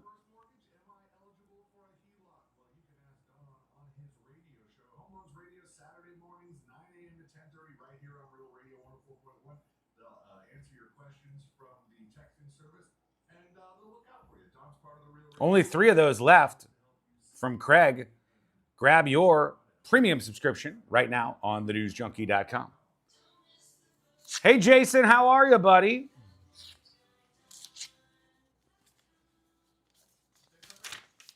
Let's do an 8.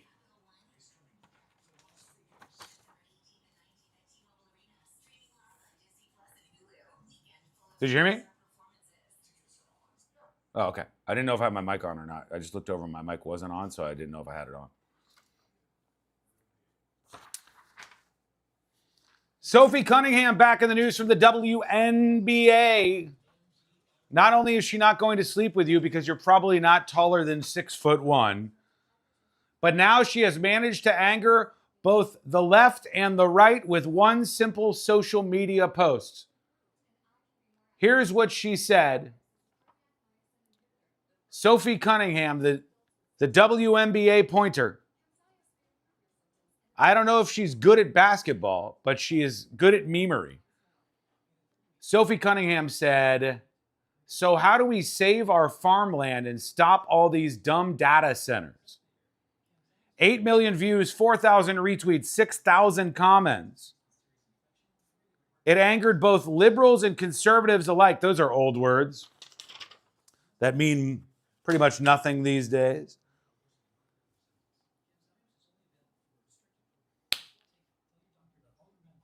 I think that usually is when you're hitting the pulse, when you're on to something, You know it by all the crazies being angry at the same time.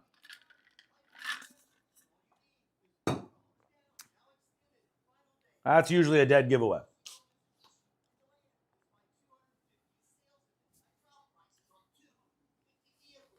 My swamp ass in ball soup is sitting with 2 layers of towels and a chair cover on a lovely, fantastic, comfortable chair, thanks to you. That's nice of you, Kevin. She's a solid player, is she? She's a very good center. I don't know enough about that part.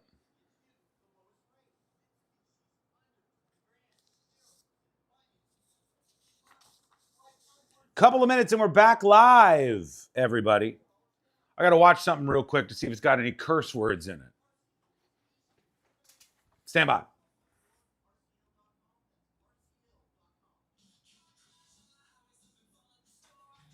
I got to listen to this clip real quick.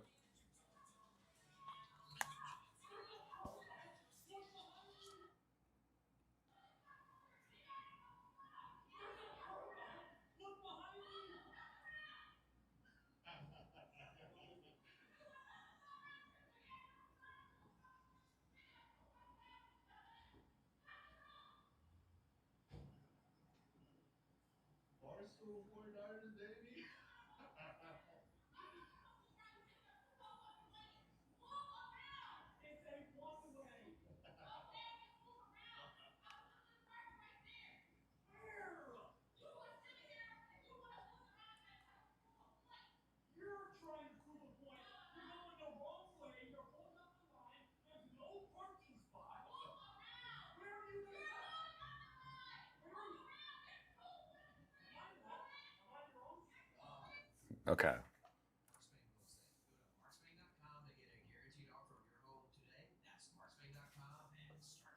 See you later. I'm going to send you something to censor if you don't mind. No rush. I know you got your segment coming up.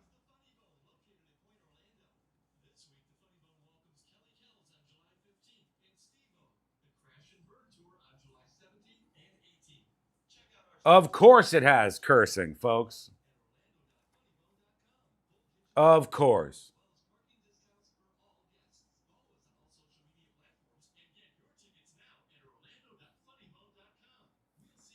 How many of you saw this clip of the woman who is trying to get a pardon for Dylan Roof? Anybody saw that? I don't know who in their right mind, if you don't know who Dylan Roof is, just Google him and then you'll know what I'm talking about. I don't know who in their right mind would put themselves in that position. But this woman got absolutely drilled because she was trying to get a pardon for Dylan Roof. The moment is pretty interesting. We got 90 seconds. We'll get to that very quickly. No, but WTF? Wait till you hear this.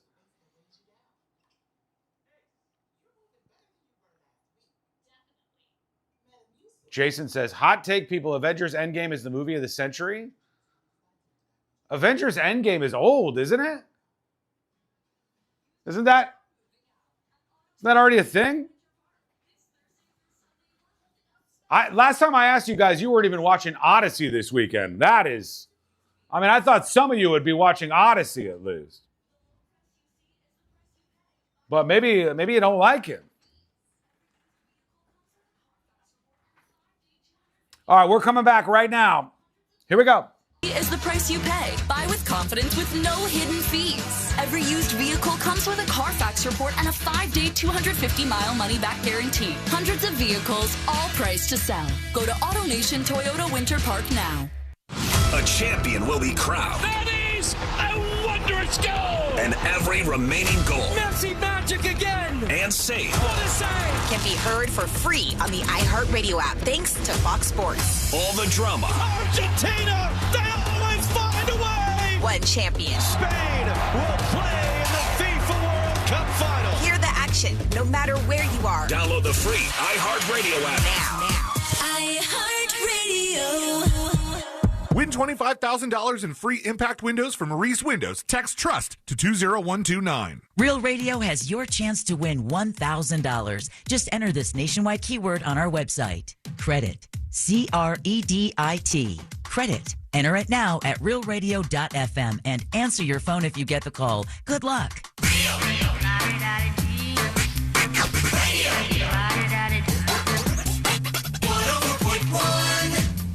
No one's really sure what all C-Lane's buttons actually do.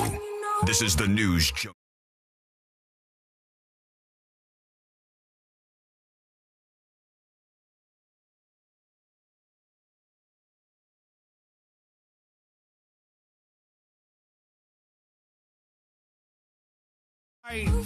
About saying IMAX is the only way to see this new Odyssey movie. They're like, why would you even go and see it if you couldn't see the movie without watching it in IMAX? IMAX is the way. I'm like, oh my God.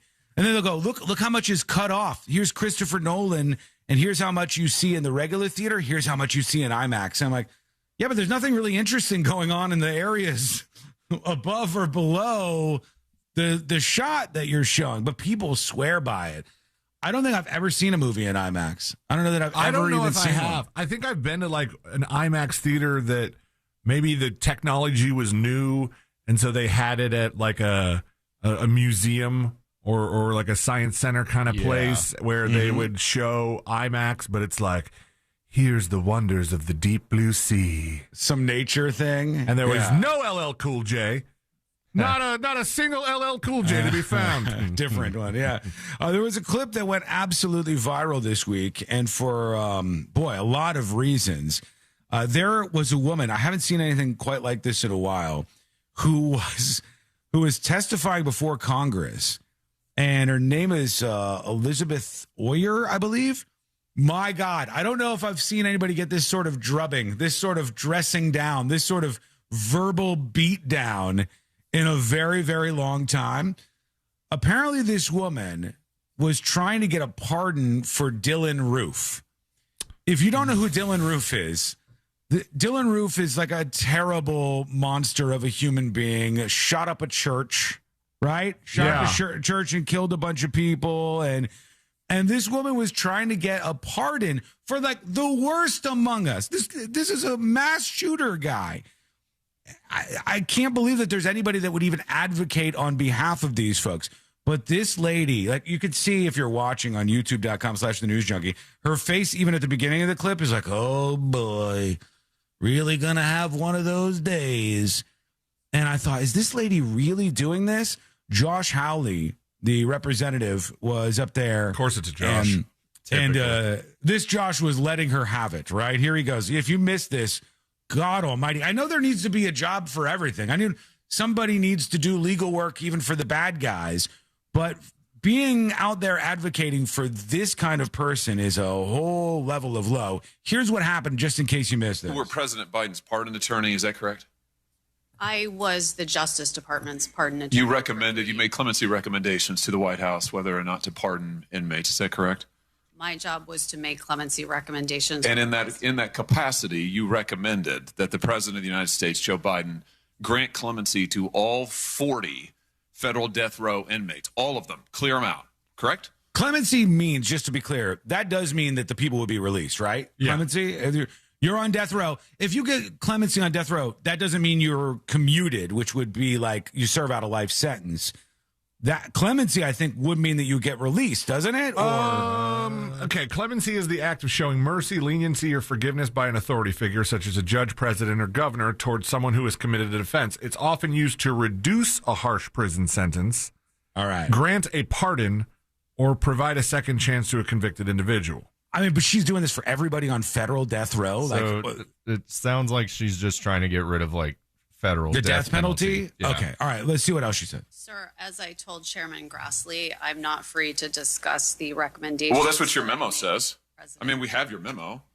Your memo of November 4th, 2024 says, and I quote, disparity and undue severity of sentence, which are present in many, if not all of these cases, have been recognized as grounds for clemency.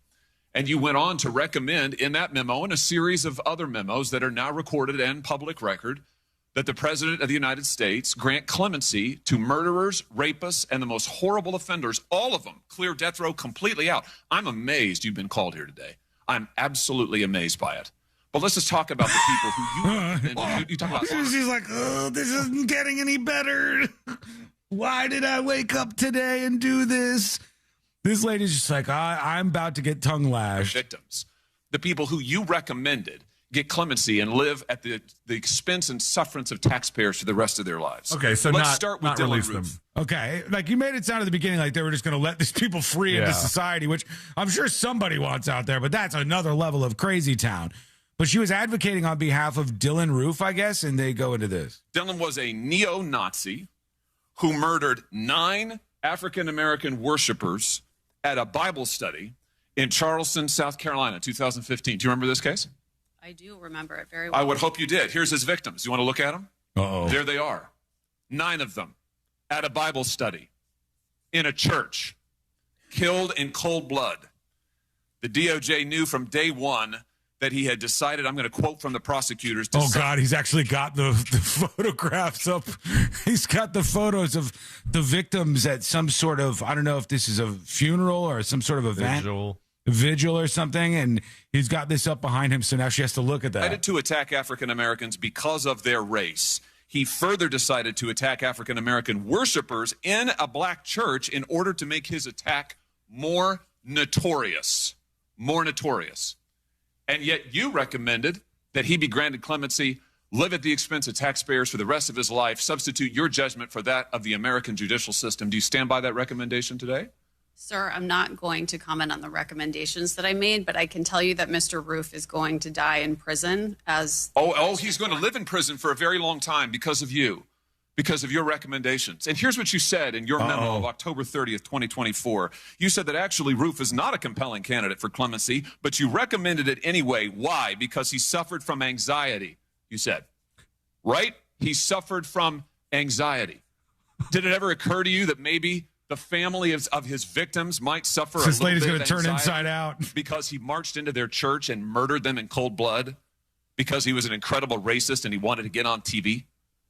Sir. Do you regret it? Heard anybody call it incredible racist? That's next level. I've never heard those words together. This guy is an incredible racist. If I'm honest, if anybody was going to get the title incredible along with it, it would be the guy that did that thing.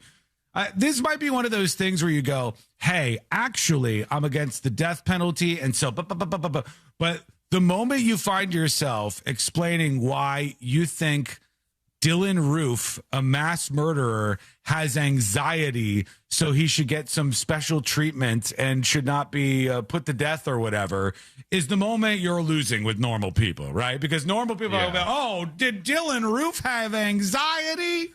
Oh, no. Oh, I feel so terrible for him. How could this happen to such a sweet, sweet boy, such an incredible racist?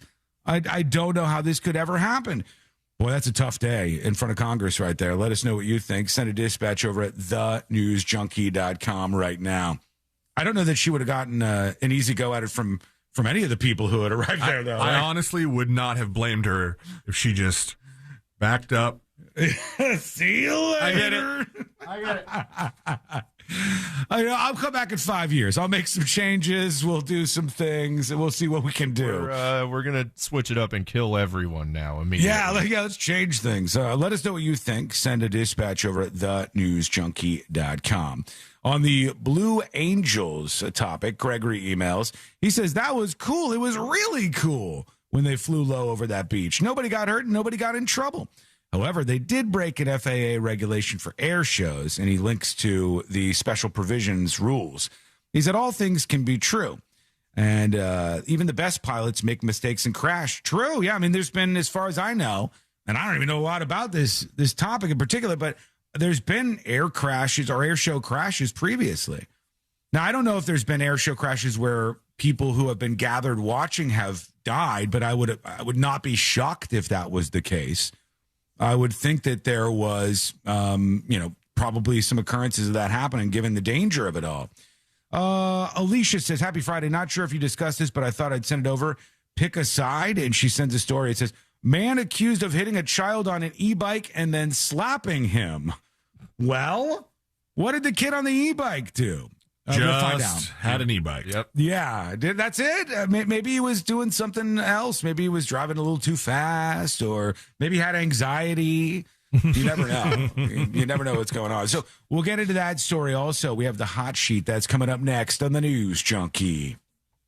Coming up tonight on Real Radio at 7, it's a corporate time with Tom and Dan. Brought to you by MyEternalVitality.com and Modern Plumbing Industries. At 8 p.m., it's the Orlando Shine Show with Brendan and the Bus. At 9, we all find out what the hell is Angel listening to. Tonight on Real Radio 104.1. This weather report is brought to you by Mills Air. Happy Friday, Central Florida. I'm Fox 35 Storm Team meteorologist Jessica Dobson with a check of your forecast. And for today, we are going to be expecting higher chances of afternoon and evening showers and storms, some of which could be heavy and pack a bit of a punch. We'll expect some heavy rain, gusty winds, and frequent lightning with a 70% chance of these showers and storms, mostly beginning right around, say, 1 and 2 o'clock, pretty isolated to start. And then we'll see higher chances as the afternoon and evening evolves, drying out overnight, with high temperatures warming to a high of 93 degrees. From the Fox 35 Storm Team, I'm meteorologist Jessica Dobson. This report is sponsored by Valve. Hello. Welcome to the show. How are you?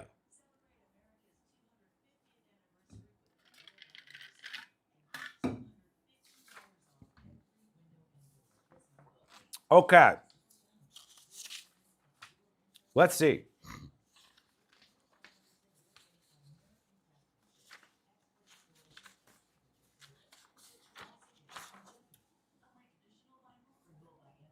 A 54-year-old man with a pre-existing condition died after having a cardiac emergency on a ride at Disney World. The ride, friends, was It's a Small World. And there's some effort to blame this on the ride, but I am here to say, if you have a heart attack and die on It's a Small World, you were like an errant breeze could have took you out. A pine cone rolling across the sidewalk could have done you in at any moment. Just the sight of that little shortened raccoon in Seattle could have 100% taken you out. Absolutely. For those of you who don't know, It's a Small World is like the most mundane little water ride with no movement, no jarring motions, no shocks, no nothing.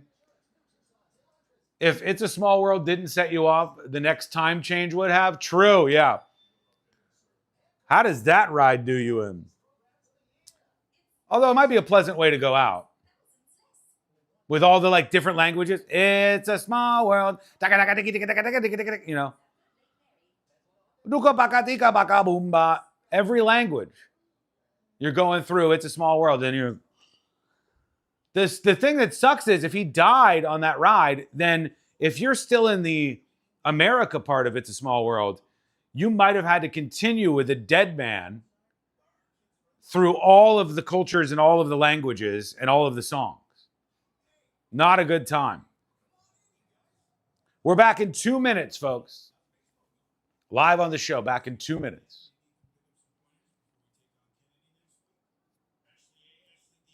I hear it's very dirty because it's so old. Sure, yeah. Oh my God, you could die of boredom on that ride? Maybe that's what did it. Maybe it was like, oh, this is what I'm looking at for the rest of the day? Yikes. 2 minutes. We got some pick a sides on the way. We got This Week in Florida on the way. And in the Power Hour, we, of course, have this interview about the python hunt this year.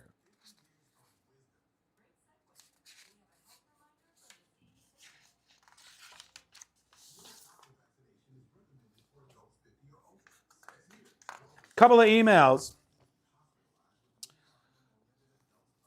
Tips@thenewsjunkie.com. Hey, Sean, my wife and I are going to New Orleans for Labor Day. We will gladly distribute some of our magnets while there. If you send us extra stickers and stuff, we'll distribute them around town. Your new affiliate maybe might like that, and that could jumpstart things. Let me know, and I'll send you an address. We watch on YouTube every day. Thank you. Thank you. Have fun in New Orleans, man. Take some photos if you leave any magnets behind. Let me know how it goes. Michelle emails. I'm a page 6 lady. I've read the New York Post since I was a kid. You have so many stories, and I think to myself, wow, we both read the New York Post. I am in the know with the news junkie. I'm a bit sad to learn you aren't flipping through the New York Post every morning, but appreciate learning about your sources. I, as many of you know at this point, have about 150 or so different sites and newspapers and TV stations and feeds and everything that I can possibly look at to gather the stack of viral things to talk about each day. And New York Post is among them.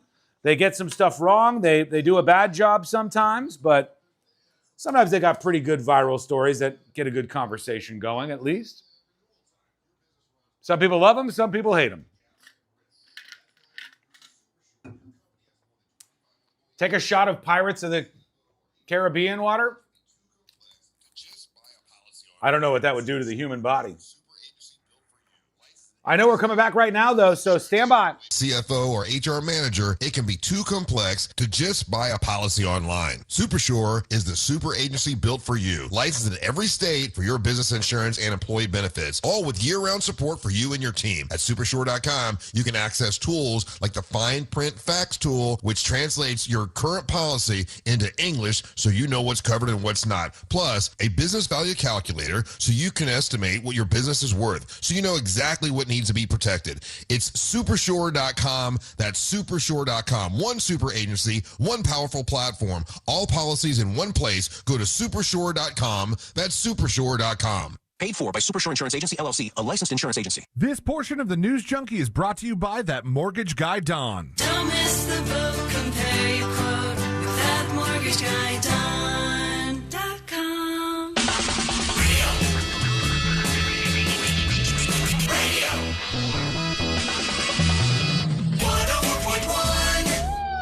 The only show brave enough to admit we Google half this stuff. This is the news.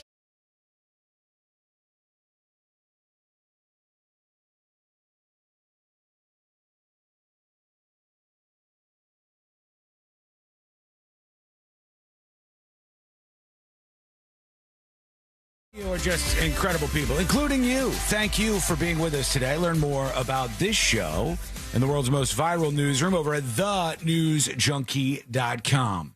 Thank you for being with us. Email or send your dispatches in to be featured on the show. We have so much more to get into in the second half of things. Big thank you, by the way, to Craig K. with the 11 gifted subscriptions over at thenewsjunkie.com. Thank you. Yeah. And then just coming in, Waterboys with 26 gifted subscriptions. My God.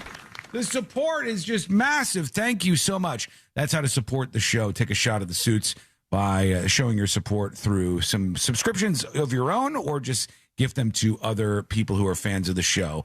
Big, giant thanks to you, Waterboys and Craig K, for supporting the show. Hey, go claim those yourself to unlock all the premium access that you get with a subscription over at thenewsjunkie.com. Right now, let's do the hot sheets.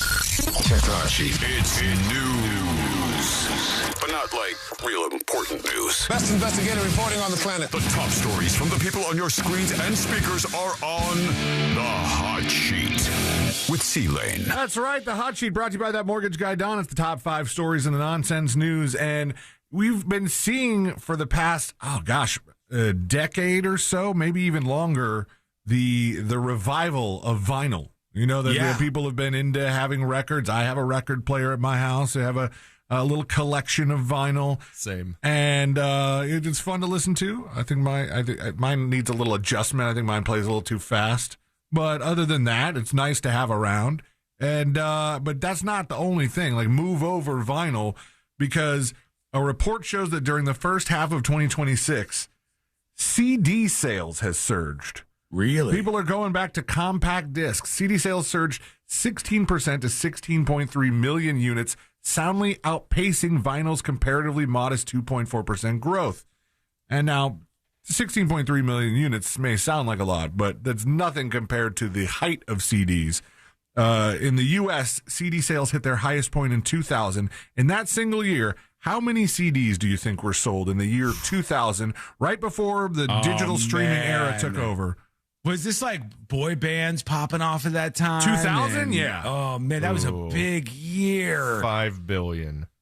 Oh, wait, hold on. Are we saying dollars or how many actual CDs were sold? Number of CDs sold. Oh, I think he's way too high. I think 100 million. You are technically closer, but it was 943 million CDs. Woo! The music industry brought in. That's in the U.S. Music industry brought in $27 billion. That's adjusted for today's money. And apparently CDs aren't the only format enjoying a second act.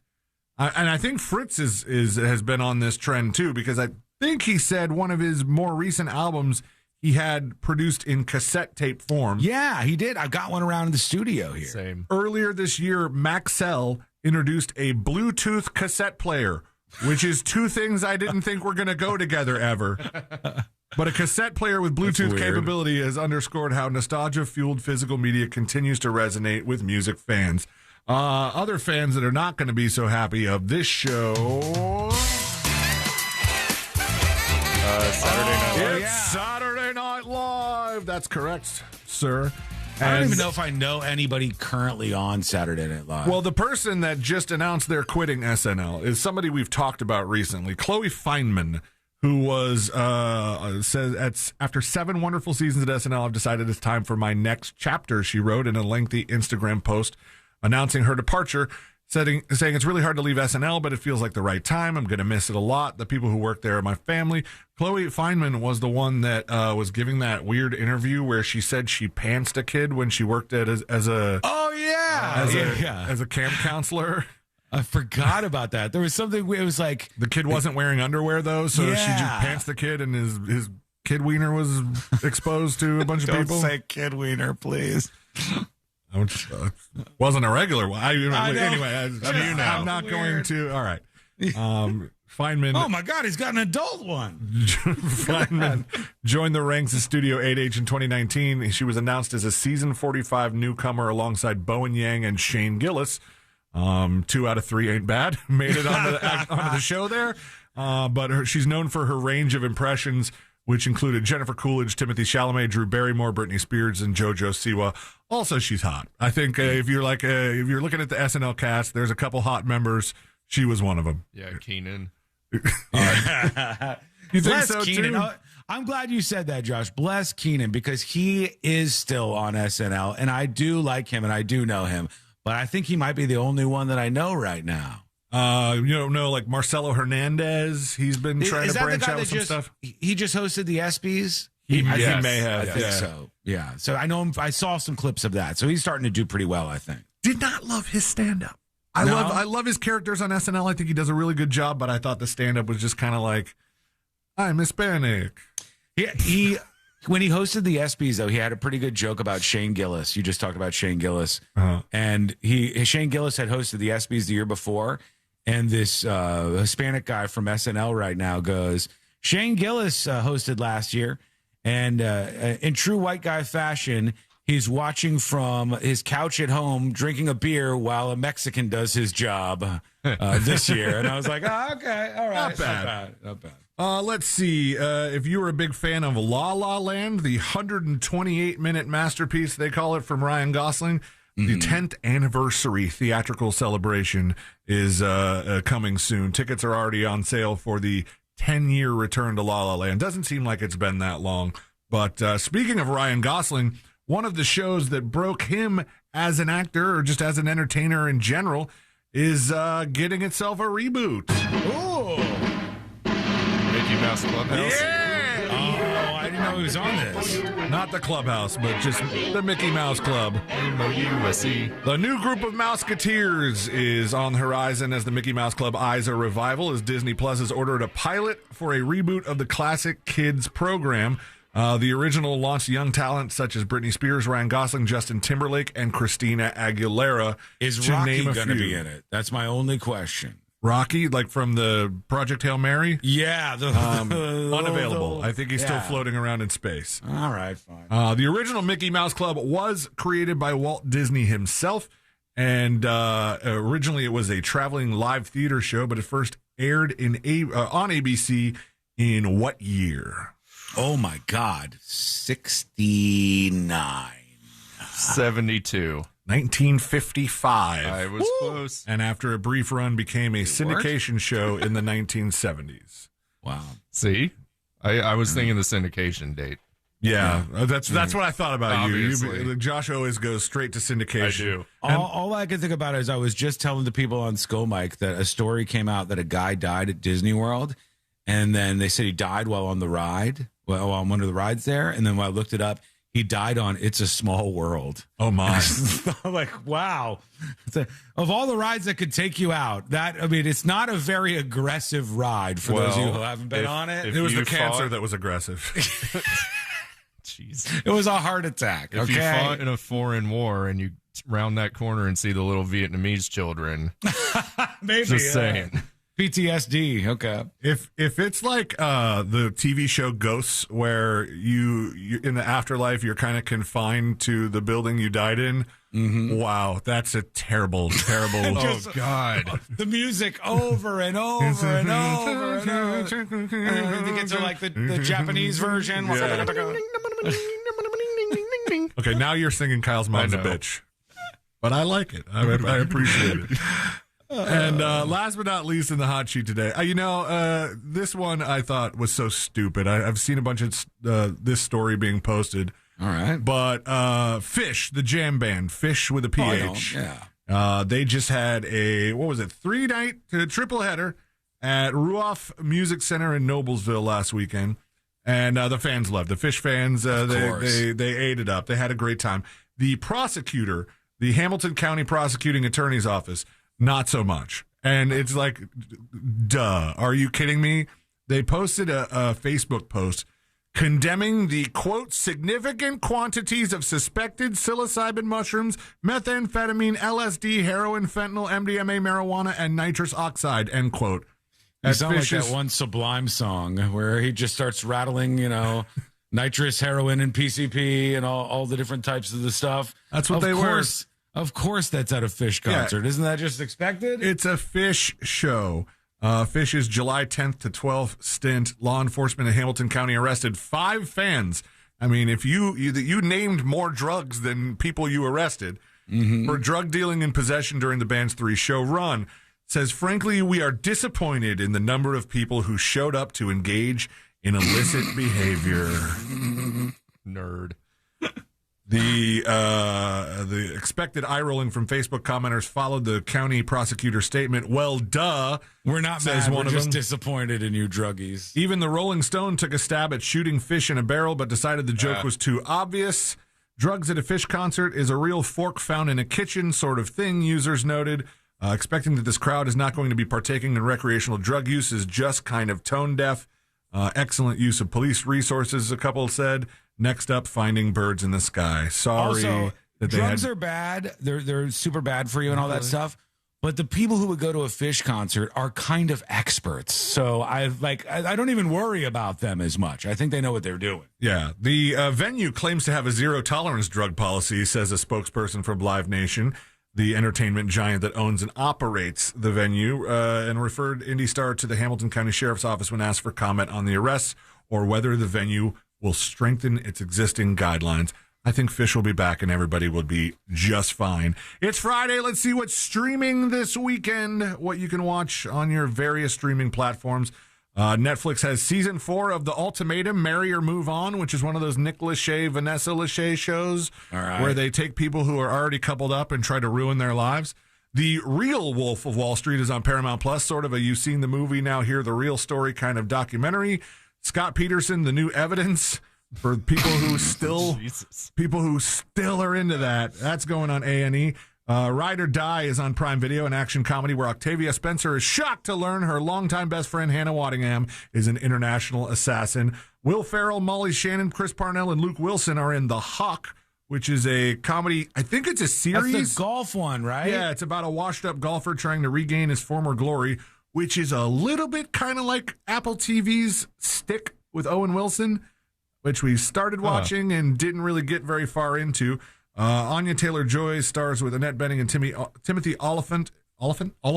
Yeah, close enough. In Lucky, a bank heist gone wrong series on Apple TV. And last but not least, if you haven't seen Obsession yet, the paywall is down. It is streaming exclusively on Peacock starting today. And that's your hot sheet, brought to you by That Mortgage Guy, Don. Hey, if you have a mortgage quote, the number one mistake people make when they get that quote is just accepting it, signing the papers and saying, this is my quote. You need to shop around. There's so many other things you would shop around for. A mortgage quote has to be one of the most important ones, and That Mortgage Guy Don wants to save you money.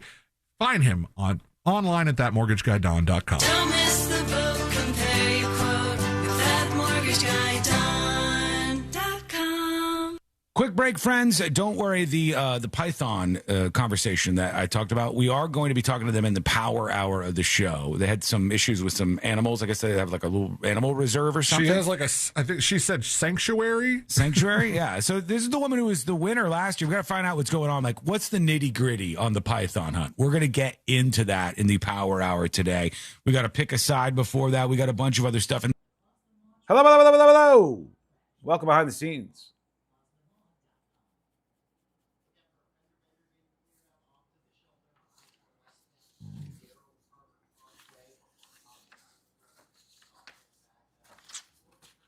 Okay, everybody, how are you?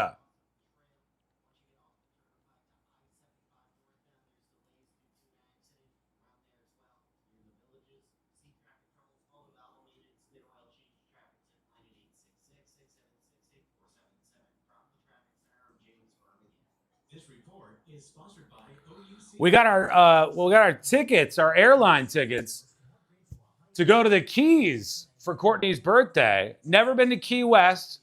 One of you, I don't know who it was, I know because I've got the email printed out, sent this massive email with all of the things that I should do in the Keys and all the reasons why and recommendations. Thank you very much to whomever sent that. I really do appreciate it. We're going over the lists. We're gonna visit some of those places for sure. I'm excited. How many of you have been to Key West before? When's Fantasy Fest? Am I going to be in a crossover with Fantasy Fest?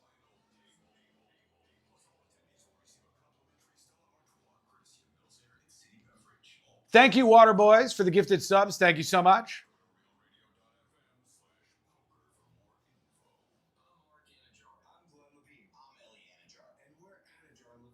Don't forget the secret show that we recorded last night. It was live for you subscribers last night.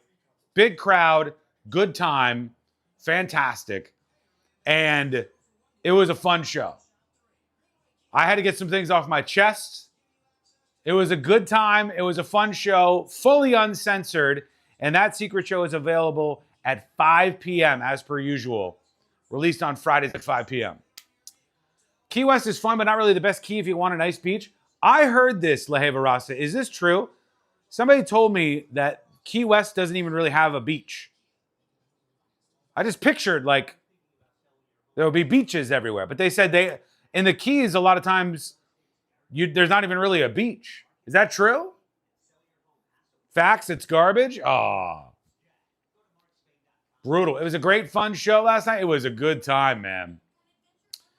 Key West is for partying, not beaching. Bahia Honda is the closest, and it's not really a beach. Go to the No Name Bar. Well, yeah, I'm going to check out a lot of the places that you guys have recommended. It's going to be a good time. Can I tell you a little secret, though? Between you and me, do not repeat this anywhere else. I said, Courtney and I love going for walks. We like getting out in nature and walking around miles and miles and miles and miles. We will go far as hell. We don't care. It's one of the things we like to do together. Just sit there and talk, and we go for a long walk or a hike. And I said, well, when we're near the Keys, I think what a lot of people do is in the Keys, you rent bikes and you ride your bikes around. And she said, can I like test a bike ride before we go to the Keys? Because I don't want to fall. And I don't know if I remembered how to ride a bike anymore. And I said, oh my God. You don't remember how to ride a bike? I thought that was the whole point. It's like you remember it always. It's like riding a bike. She's going to do great, though. I believe in her. YouTubers, right now, I want you to take just a moment of your time. If you liked any of the segments on this show, any hours of the content, any days even, hit that like button on this video. That's very, very, very helpful. Don't get lazy on me. I love you. I appreciate you. And if you want to send the love back to me, hit that like button right now on youtube.com/thenewsjunkie. Renting bikes is the best way to go. Hello? Yeah. What are you doing? Oh, okay. Everything okay? Yeah. I'm just checking on you. How are you? Good. Yeah. Anything I can do to make your day better? I'll tell you later. Okay. I don't know what that means. I don't know what that means. I wrote a... What? No, I'm not going to read that one. Oh, I don't think the gifted subs list is updating. Hang on, water boys. The way it works now is it's like 90% automated. So now I still have to go in and then I can see the people like you. Boom! And I can hit confirm and that adds you to the leaderboard. So I won't forget them moving forward, but it doesn't automatically do it. It's very close to just automating the whole process. Jump on board just like water boys. Hit that gift icon. Help us get to the record number of subscribers. All-time record is within earshot and eyeshot. When we went, we rented scooters to get around. It was fun. What's the deal with driving those scooters, though? What if I go into like a Key West bar and have a couple of drinks? I don't want to be on the scooter after that, right? I don't want to do that. All right, we're coming back for This Week in Florida in just a moment.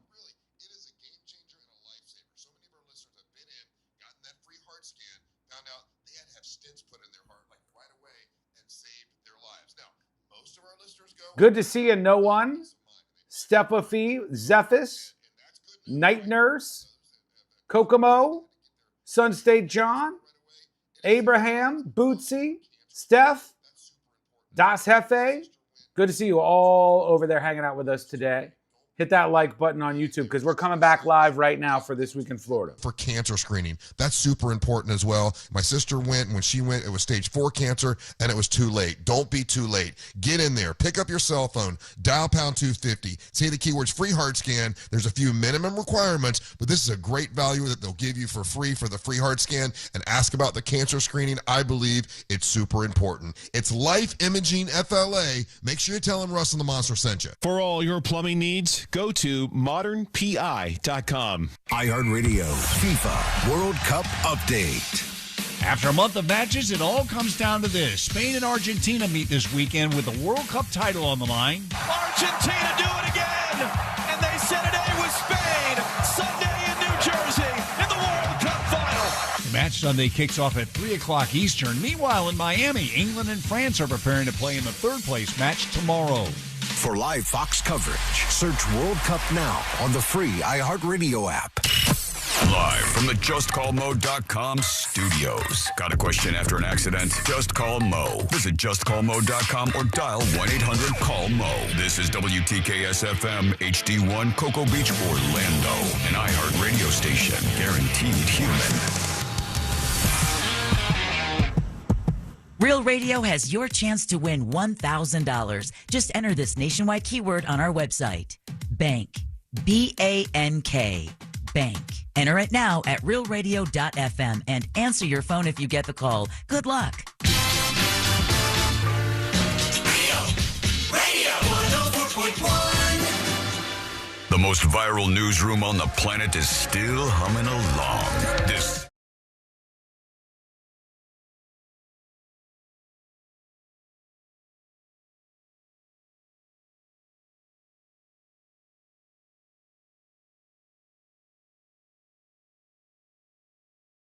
Let's see what's happening out there, or what happened, I should say, in the Sunshine State in the last week in the weird headlines with C-Lane. Learn more about the show over at thenewsjunkie.com. Real quick, before This Week in Florida, I did see that they just released this audio. I don't know why they released this, but God, I can imagine how cool this would be. Imagine you're a young kid and you're playing basketball in some public court, and then somebody shows up to play basketball with you, and it's a celebrity. You're like, whoa, like just random celebrity shows up and wants to play a game of pickup basketball. I guess Adam Sandler does this all the time. And so he goes to places. The Sandman. And the Sandman goes out there and just looks for a place to play basketball. And they release this call. Here it is. July 5, 2026. A couple of weeks ago. 3652. Nantucket Public Safety, this line is recorded. Hi, how are you? I'm visiting your island right now, and I was wondering if you could answer a question. I like to play basketball. Is there any outdoor courts where people play? This guy has no idea he's talking to Adam Sandler, right? He's going to get home and his wife's going to go, hey, anything exciting happen at work today? Nah, a couple people Somebody called asking where basketball was. Yeah, basketball court? I don't know. Just go find a couple kids playing basketball and join them. This guy has no idea he's talking to Adam Sandler. Off the top of my head, there's only one I can think of that's outside, and I'm not even sure if it's available to the public right now, but it's behind the Muse on Bacchus Lane. Okay, thank you. I'll check it out. All right, you know what? You gotta love? He didn't lean in and go, hey, Adam Sandler, the Sandman here. And he didn't try to throw his name around. Basketball. Yeah, he didn't start doing a bunch of impressions. Good for him. I imagine playing a game though, and he shows up. Jesus. All right, are you ready? Sandman just got done marrying Taylor Swift. Want to play some b-ball. God, that guy's mega famous. Let's do this thing. You ready for This Week in Florida? Let's go. Here we go. Giving you a recap of the most groan-worthy stories in the state. It's This Week in Florida. Yeah, it is. The weekend is here. That means it's time to take a trip around the Sunshine State, see some of the craziness that has gone on in the past 7 days or so. And I believe this is an update because I think we talked about this guy already. I think you may have even stolen this story from the throes of This Week in Florida. I'm sorry. Because it was a juicy one. But a man has been found guilty this week of having sex with a... it's an object. It's not. So it's not a woman. Having sex. Wow, what a feminist. I don't know. Household object. A household object. If you were to think around the studio, thinking of all the things that I could do this. Yours would be a vacuum. A vacuum cleaner. That's it. All right. Okay. You remember this? The guy. The story of this dude. No, his name's does he look like a guy? Kevin Westerhold. I don't know what he looks like, but apparently he was a former powerlifting champion and still competes in Masters events. He's 51 years old. He entered a no contest plea to indecent exposure in connection with the incident earlier this year at Windsor Hills Resort near Disney World in Kissimmee. Following plea negotiations with prosecutors, Westerhold was sentenced this morning to 12 months probation, fined $271. Weird amount, and ordered to undergo a psychosexual evaluation within the next month. Well, that's a little judgy, isn't it? This guy's got something wrong with him? Yeah. He looks like a relatively normal gentleman. Oh, he's not. He's anything but, it sounds like. He was originally charged with a felony, but that count was subsequently reduced when he was named in a misdemeanor criminal information. Doesn't make sense. He recently completed inpatient treatment, though that care was not further described. According to police reports, a witness provided investigators with photos and videos showing Westerhold, quote, pleasuring himself with a vacuum in broad daylight, end quote. Another witness spotted him naked from the waist down, consorting with the appliance outside a 4-bedroom property owned by a female relative. A detective provided this play-by-play, and I think I'm probably going to have to paraphrase a little bit. He continued to enter the handheld section of the vacuum before using it to suction the berries for further gratification. Oh, my goodness. 2 witnesses advised that the suspect was obviously committing these acts for his sexual pleasure, as he visibly reacted to the stimulus as if he were becoming more engaged in the acts. In addition to the vacuum episode, cops say Westerhold engaged in other illicit acts at a second vacation property. This guy should never go on vacation. Don't let this guy vacation ever. He would walk around the property either entirely nude or wearing only socks, wearing just a tank top. Witnesses gave cops doorbell video footage that recorded him naked in a shared hallway and masturbating. So, wow. This guy, 12 months probation and $271, and the psychosexual evaluation seems like it kind of got off easy. Maybe he does need an evaluation on second thought. Yeah, I would think so. Hey, there is a kid who has broken a record, and I find this to be a little suspect, but also very, very impressive. High school students aiming for the top of their class know that a perfect 4.0 unweighted GPA is no longer enough to secure the valedictorian spot. You got to aim higher. That's brutal. And a graduate from the Tampa area has taken the state's weighted grading system to a mathematical extreme. Now, the thing I take issue with is they have these loopholes in some areas where you can just add points to your GPA by taking certain classes. I didn't even know you could go higher than a 4.0. You can go higher. Okay. Yeah, like I think that like some of your honors classes and stuff get weighted higher. You get like a 5.0. AP was weighted. Yeah, but in this area in Tampa, like GPA means grade point average, right? Yeah. But they just let you add numbers to it. Hillsborough's old GPA system had no ceiling. Per the Tampa Bay Times, honors classes added 0.04 points. AP dual enrollment, IB, or in some of these others added 0.08 points. And those points kept stacking no matter how many advanced courses a student piled on. So Vaibhav Bhaskar, 17 years old, graduated this spring from Steinbrenner High School near Tampa with an 11.99 weighted GPA. Talk about impossible. an overachiever. Okay. Wait, hold on. If a college turns you down, Vaibhav, or whatever your name is, they really don't like you. Yeah. If you have a GPA of an 11? For context, most high-achieving graduates in Palm Beach County land in the 5 to 5.5 range under local weighting systems because Palm Beach County doesn't let you just tack on point after point after point.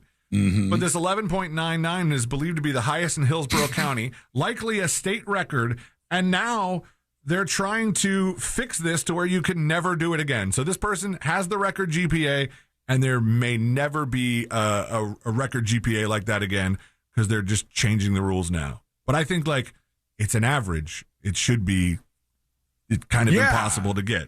Pretty cool for him, though, that he's got that and he could just go out on top. You know what? I wouldn't hate it. But it says the Palm Beach County uses an honors point average system instead of stacking bonus points endlessly.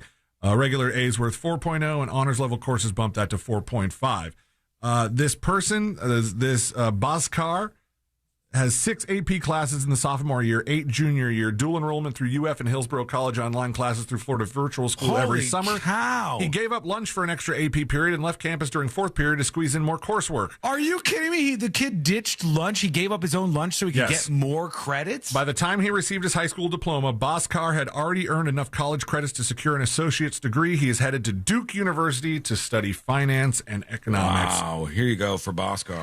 Congratulations, sir. Good job. Yay. Florida has put to death one of its oldest prisoners in history and has another older one coming. On Tuesday, a 74-year-old convicted murderer who is one of 3 older inmates scheduled for execution within the span of a month in the nation's busiest death penalty state. You got to have some sort of badge, I guess. Good for us. Dennis Sokor was pronounced dead at 6:16 p.m. following the 3-drug injection at Florida State Prison near Stark. He apologized several times to the victim's family, saying he was deeply sorry and also thanked his own loved ones for their support over the years. He was a week older than the last 74-year-old inmate that they put to death. That was last month. And later this month, they have an 80-year-old, the state's first octogenarian, facing a lethal injection. Is it a little easier when they're that old? Is it like... Less drugs? Like I've just been an honest question. Do you Guy's have to, already 1 foot out the door. you're 80 years old. I feel like it should take half the stuff, right? You would think so, but I think it just really kind of speaks to how long it takes to put somebody to death, because these crimes were committed, I think, before I was born. Yeah, he was convicted of killing Patricia Gifford on January 1st, 1982, just hours after meeting the 18-year-old woman at a New Year's Eve party. It's crazy because whenever I hear these stories, I go, oh, man, this is an old person. Should we really be doing this? Death row. And then whenever I hear the details of the crime that they were convicted of, I'm like, okay, all right, never mind. He could have used the assistance of that lady that was getting her ass handed to her at the He had anxiety. He had anxiety. Golf clapped a smoking gun for this headline because somebody named Landon Spearman was arrested for indecent exposure, thus prompting the headline, Spearman busted for exposing his spear, man. After repeatedly, this says hectoring a woman. Is hectoring a thing, or did they spell heckling wrong? Bothering, right? Yeah. Okay, yeah. After repeatedly hectoring a woman for photos of her feet, a man allegedly exposed himself and then followed the victim around a Lowe's store before fleeing. Sorry, I didn't mean to scare you. No, hectoring. It's okay. I thought... Strangely enough, hectoring means talking to somebody in a loud, unpleasant, forceful voice. Hectoring. Give me your feet photos! Hectoring. I don't know why I've done this to you so many times, and I was still paused because I was expecting the definition to come next. A detailed arrest report says the victim told cops she was completing an Instacart delivery at Lowe's when an unknown man approached her and repeatedly requested photos of her feet.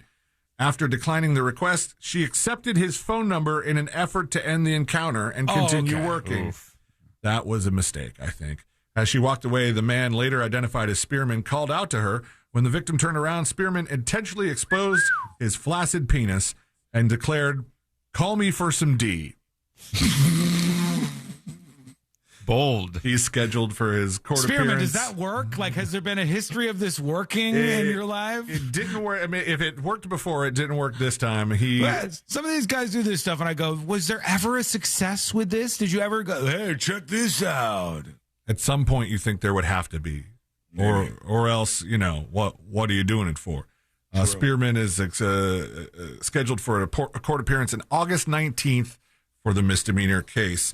Let's see. SAO has dropped these charges against these kids in St. Johns County, and I don't know why. It doesn't say. They've reached out to learn why the charge was dropped.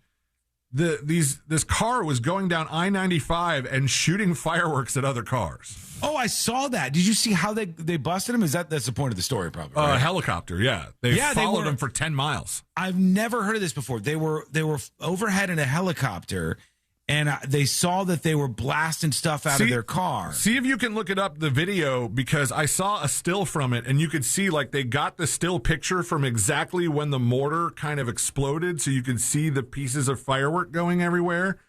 But it says a passenger was caught on camera by a sheriff's office helicopter launching fireworks at passing cars in St. Johns County on July 4th.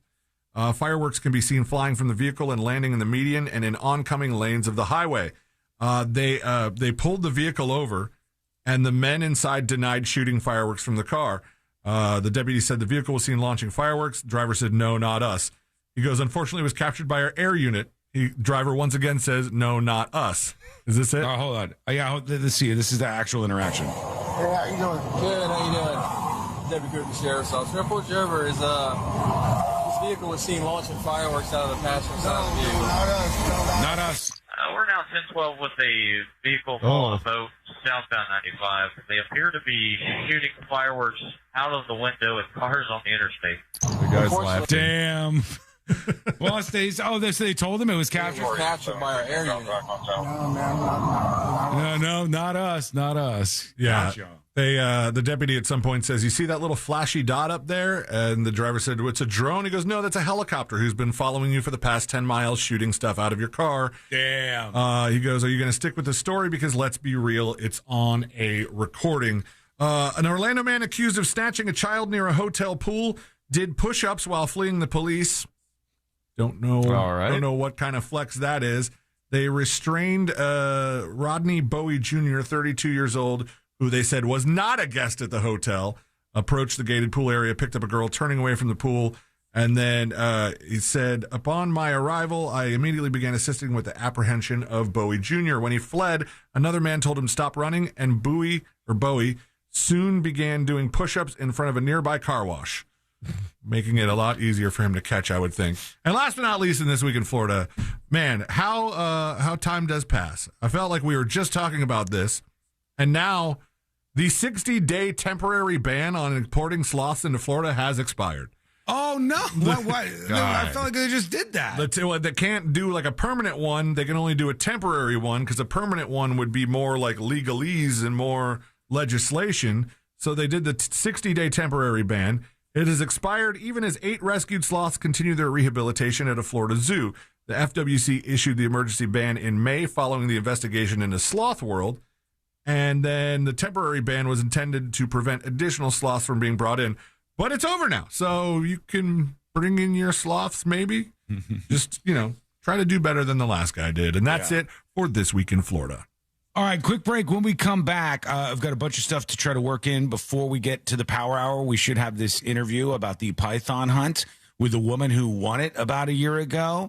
And that's going to be an interesting tale there. I've got a lot of questions to ask because there's some stuff that people don't know about this that was in this documentary. You're going to find it interesting. I'm sure of that. We got dispatches, video dispatches, all sorts of stuff on the way. Don't move. It's all coming up next on the News Junkie. Real Radio is on Instagram at Real Radio 1041. Sponsored by the law offices of Anajar and Levine Accident Attorneys. Call the law offices of Anajar and Levine at 1-800-747-FREE. That's 1-800-747-3733. Traffic's backed up heading toward St. John's River Bridge on... Hey, everybody. Welcome behind the scenes of the show. Jimothy is making more and more headlines as the show has been rolling on. This little shortened, stumpy raccoon. This stumpy raccoon. Just making headlines, baby. Some more emails coming in that I didn't get to. Speedy said to tipsofthenewsjunkie.com, Sean, you are 100% correct. When I paid off my house, I used the money that would have gone to my mortgage and I pieced together solar panels, and now I don't have a mortgage or a power bill. The company was so pissed off when I cut it, they came over and took my power meter, and I was glad. You don't often get one over on the power company, but when you do, that's got to feel real good. Brenda says, I'm behind today listening to the show, but I'm not sure I'm a fan of this new time change situation. I need light to wake up. And I have to learn that rhyme, spring forward, fall back. Also, isn't it too hot to sleep in your car even with the windows down? Love the new mic during Skull Mic. It sounds awesome. Thank you. See, my plan with Skull Mic was to use a room mic for a year. And then when you got used to the bad quality of the room mic for a year, then put on a wireless so it was nice and clear and you guys would be blown away. Andy in Atlanta says, FYI, if we stayed on standard time year-round like some people want, the summer sunrise would be an hour sooner than what it is currently. For example, here in Georgia, the sun rises between 6:30 and 7, so that would mean 5:30 to 6 the sun would come up. That means the sun shining in your window sooner, as well as the noises of garbage trucks, lawnmowers, etc., all because the sun will set sooner. Fair point, Andy. Anything else we need here? Somebody says about the pick-a-sides. I'm enjoying the pick-a-side segments, but what if every once in a while you had an extension pick-a-side versus where you put two of the personalities you've recently featured, for example, the old guy who was hitting the teenagers with an oar versus the woman complaining about the guy walking his dog on the sidewalk. Who wins? Leave the ideas to us, sir. And Matthew says, can you clarify something? Amy said she saw an alligator in Yellowstone National Park, which is in northern Wyoming. Amy Caulfield said this. I'm kind of confused. I don't think American alligators were anywhere except for the southeastern United States. I probably misunderstood because you guys didn't sound shocked at all.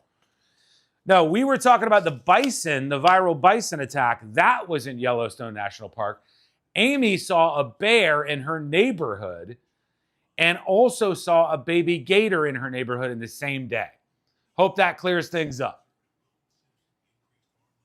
Hope that clears things up. I totally vote for standard time. I like when it gets dark early.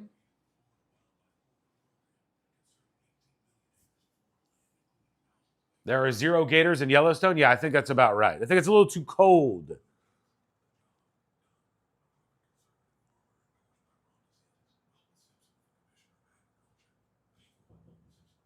Still got to pick a side on the way. Still got this interview coming up shortly. All of that on the way.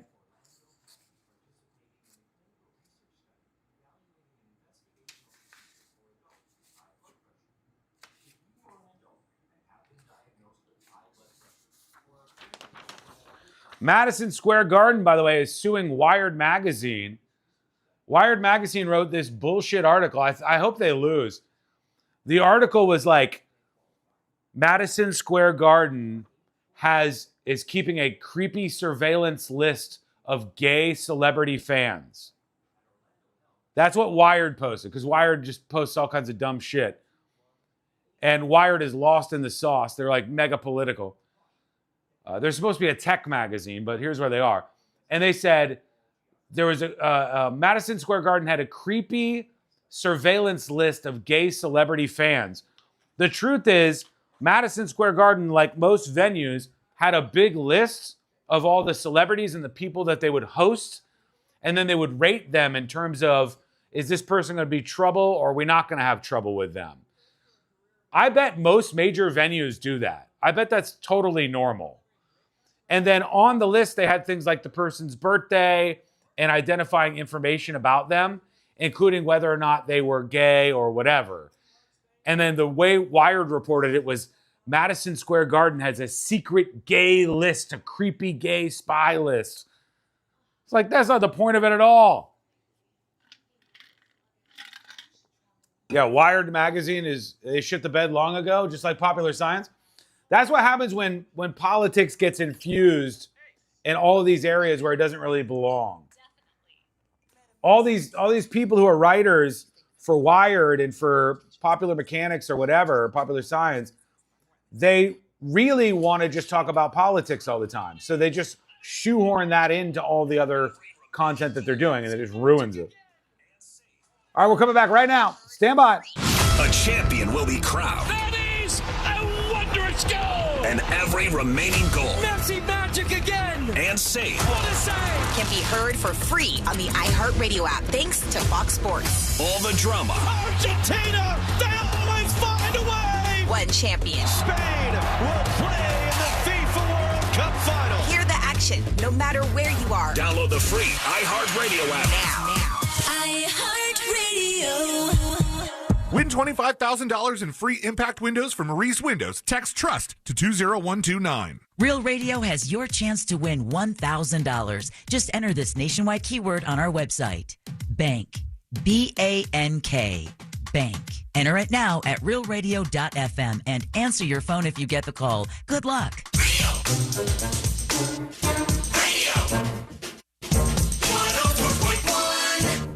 Occupying the space between high society and prison tattoos. This is the News Junkie.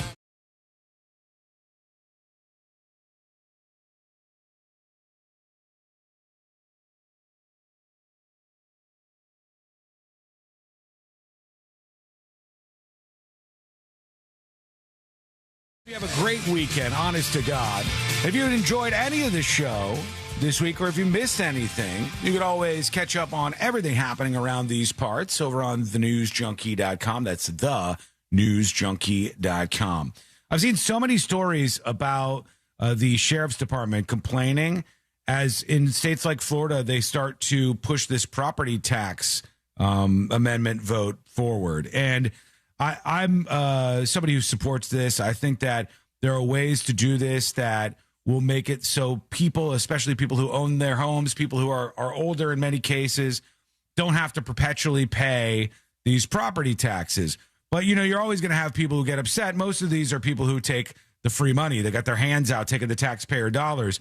And one of the groups that keeps complaining about this tax amendment vote that will get rid of property taxes for poor people, people with homes lower than $250,000, I think. There's like an entry level where they're going to kick away the property taxes for those homes, and then another level above that they hope to get to at some point in time.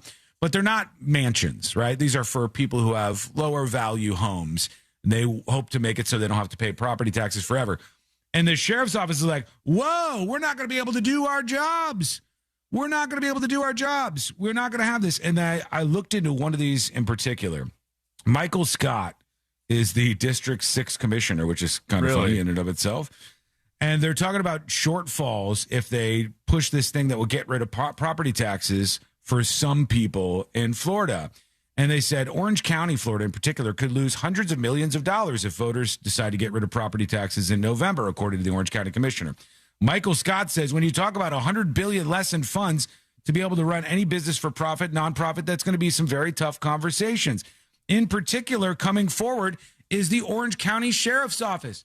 And they go, how are we supposed to function like this? And I want to tell you a little bit about this so you know what's going on.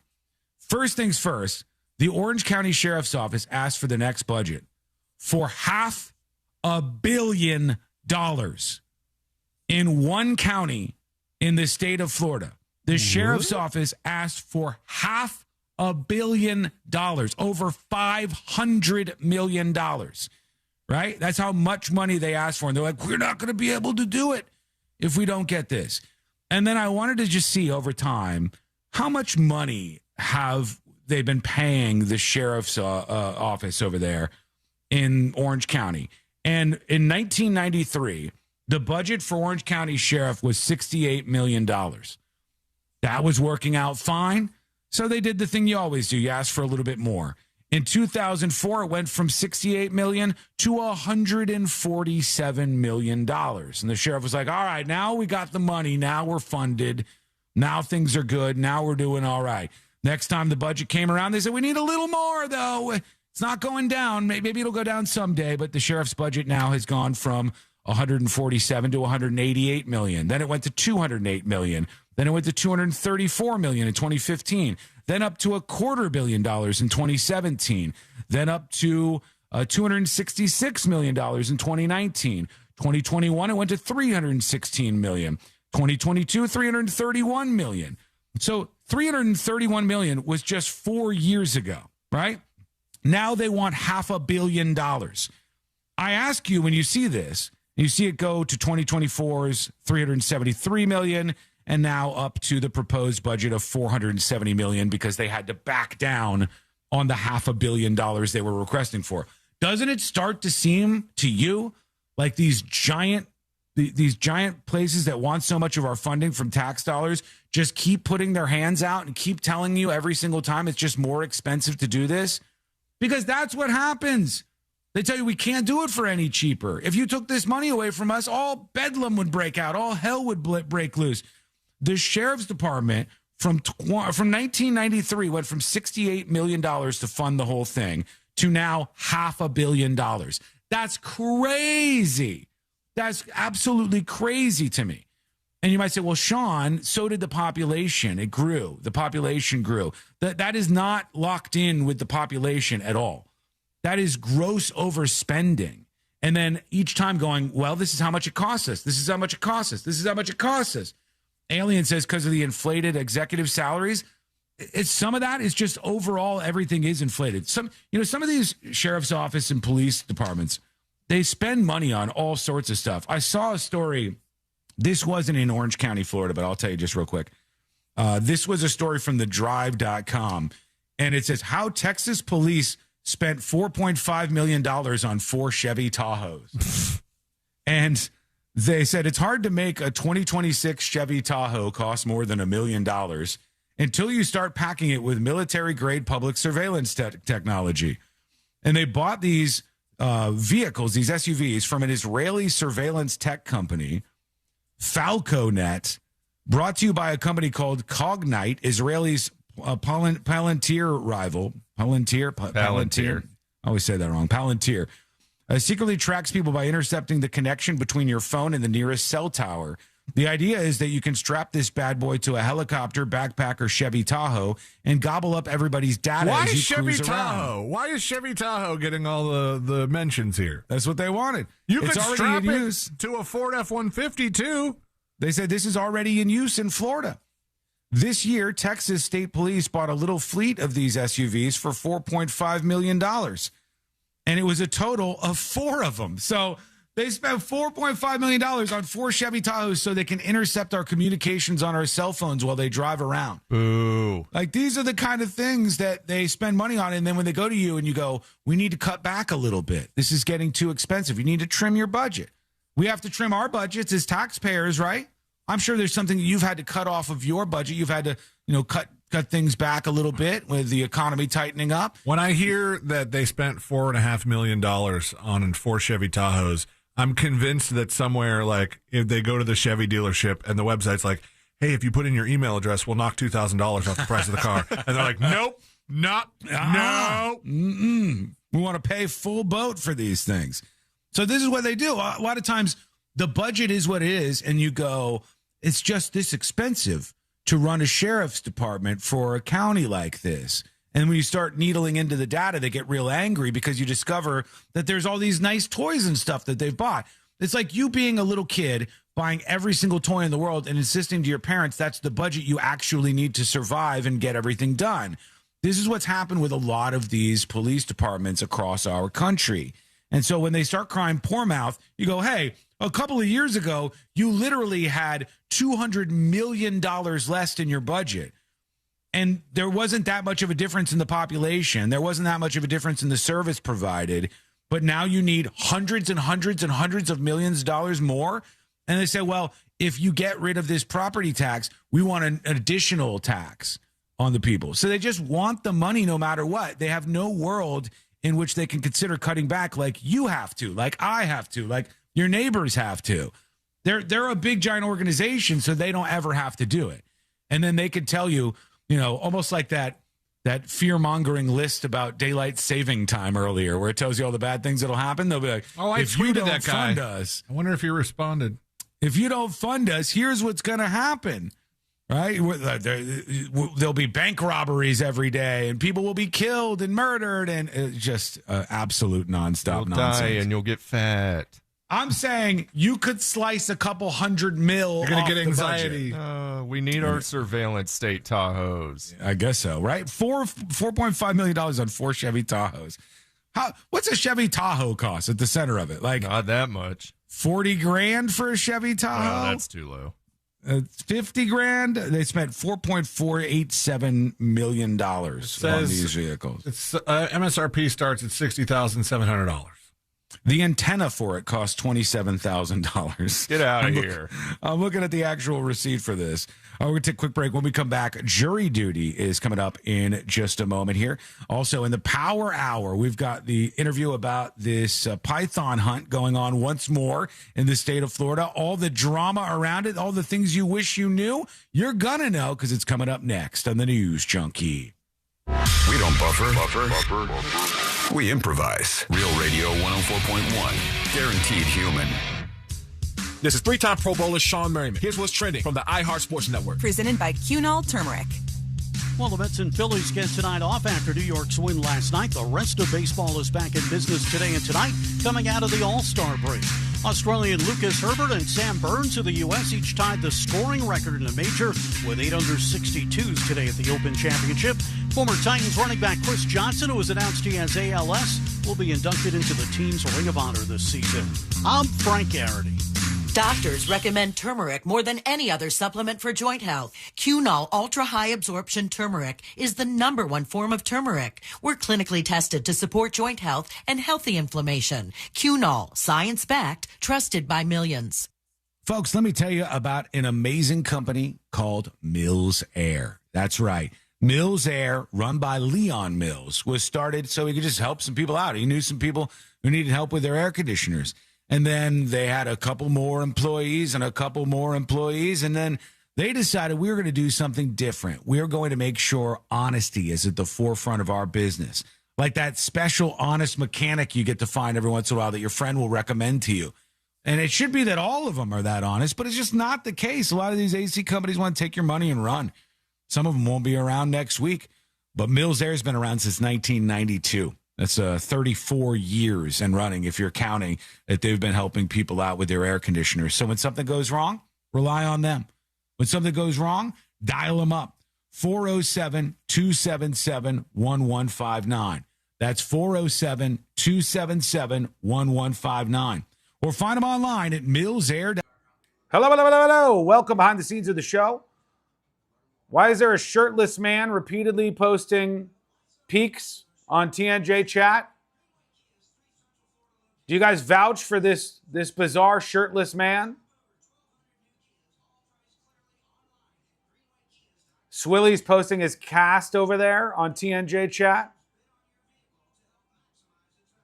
I got to tell you, Swilly, it's always a red flag when an adult breaks a limb. It is always a red flag. But I wish you quick healing.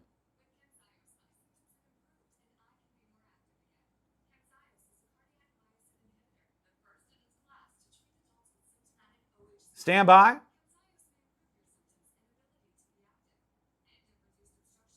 Just popping something into Today I Learned real quick for the power hour of the show.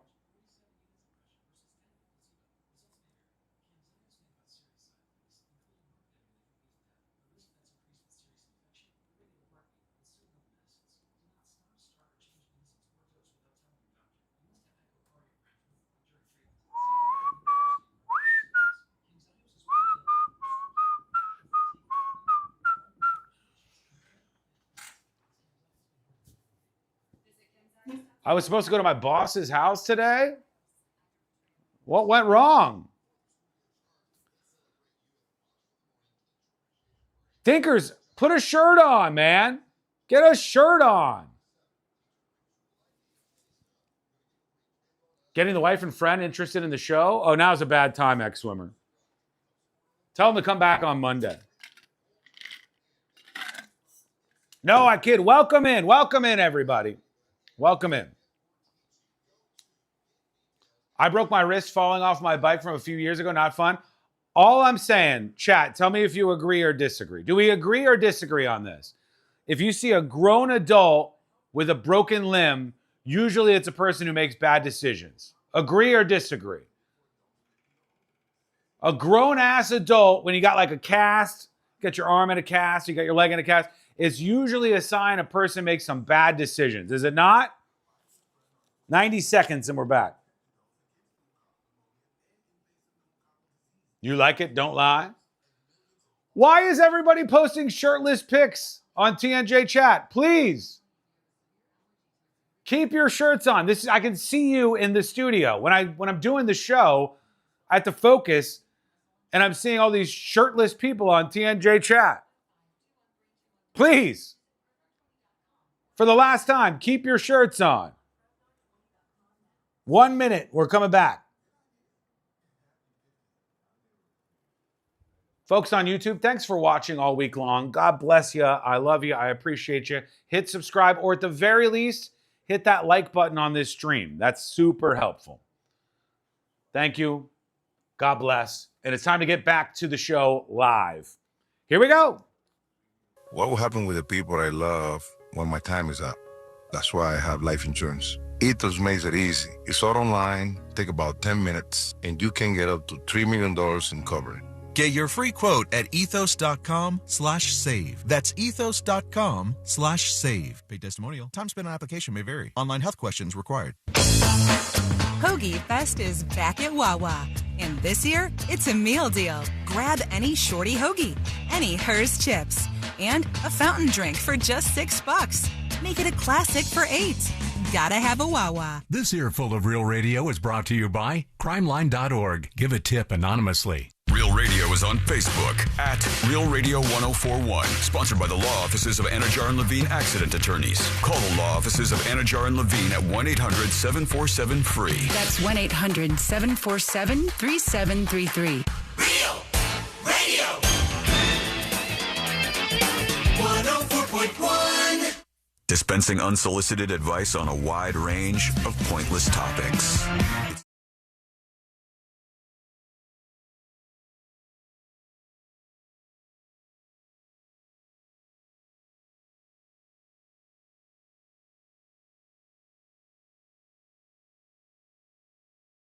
Today, learn more about the show. Subscribe to the podcast, which, by the way, is totally free. You can do that over on thenewsjunkie.com. Record your thoughts at thenewsjunkie.com right now with the dispatch. Jury duty on the way. In fact, let's just get into this because there's a story somebody sent over early that I want to explore. So let's do jury duty.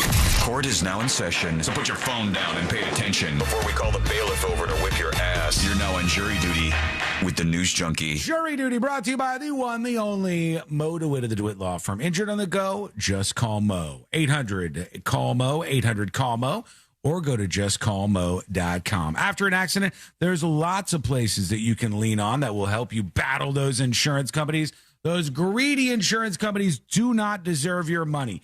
I want you to keep as much of that as possible, and I want you to get more if you're hurt in an accident. That's what you're looking for, that kind of justice. 800-CALL-MO, 800-CALL-MO, or go to justcallmo.com. Here's the story.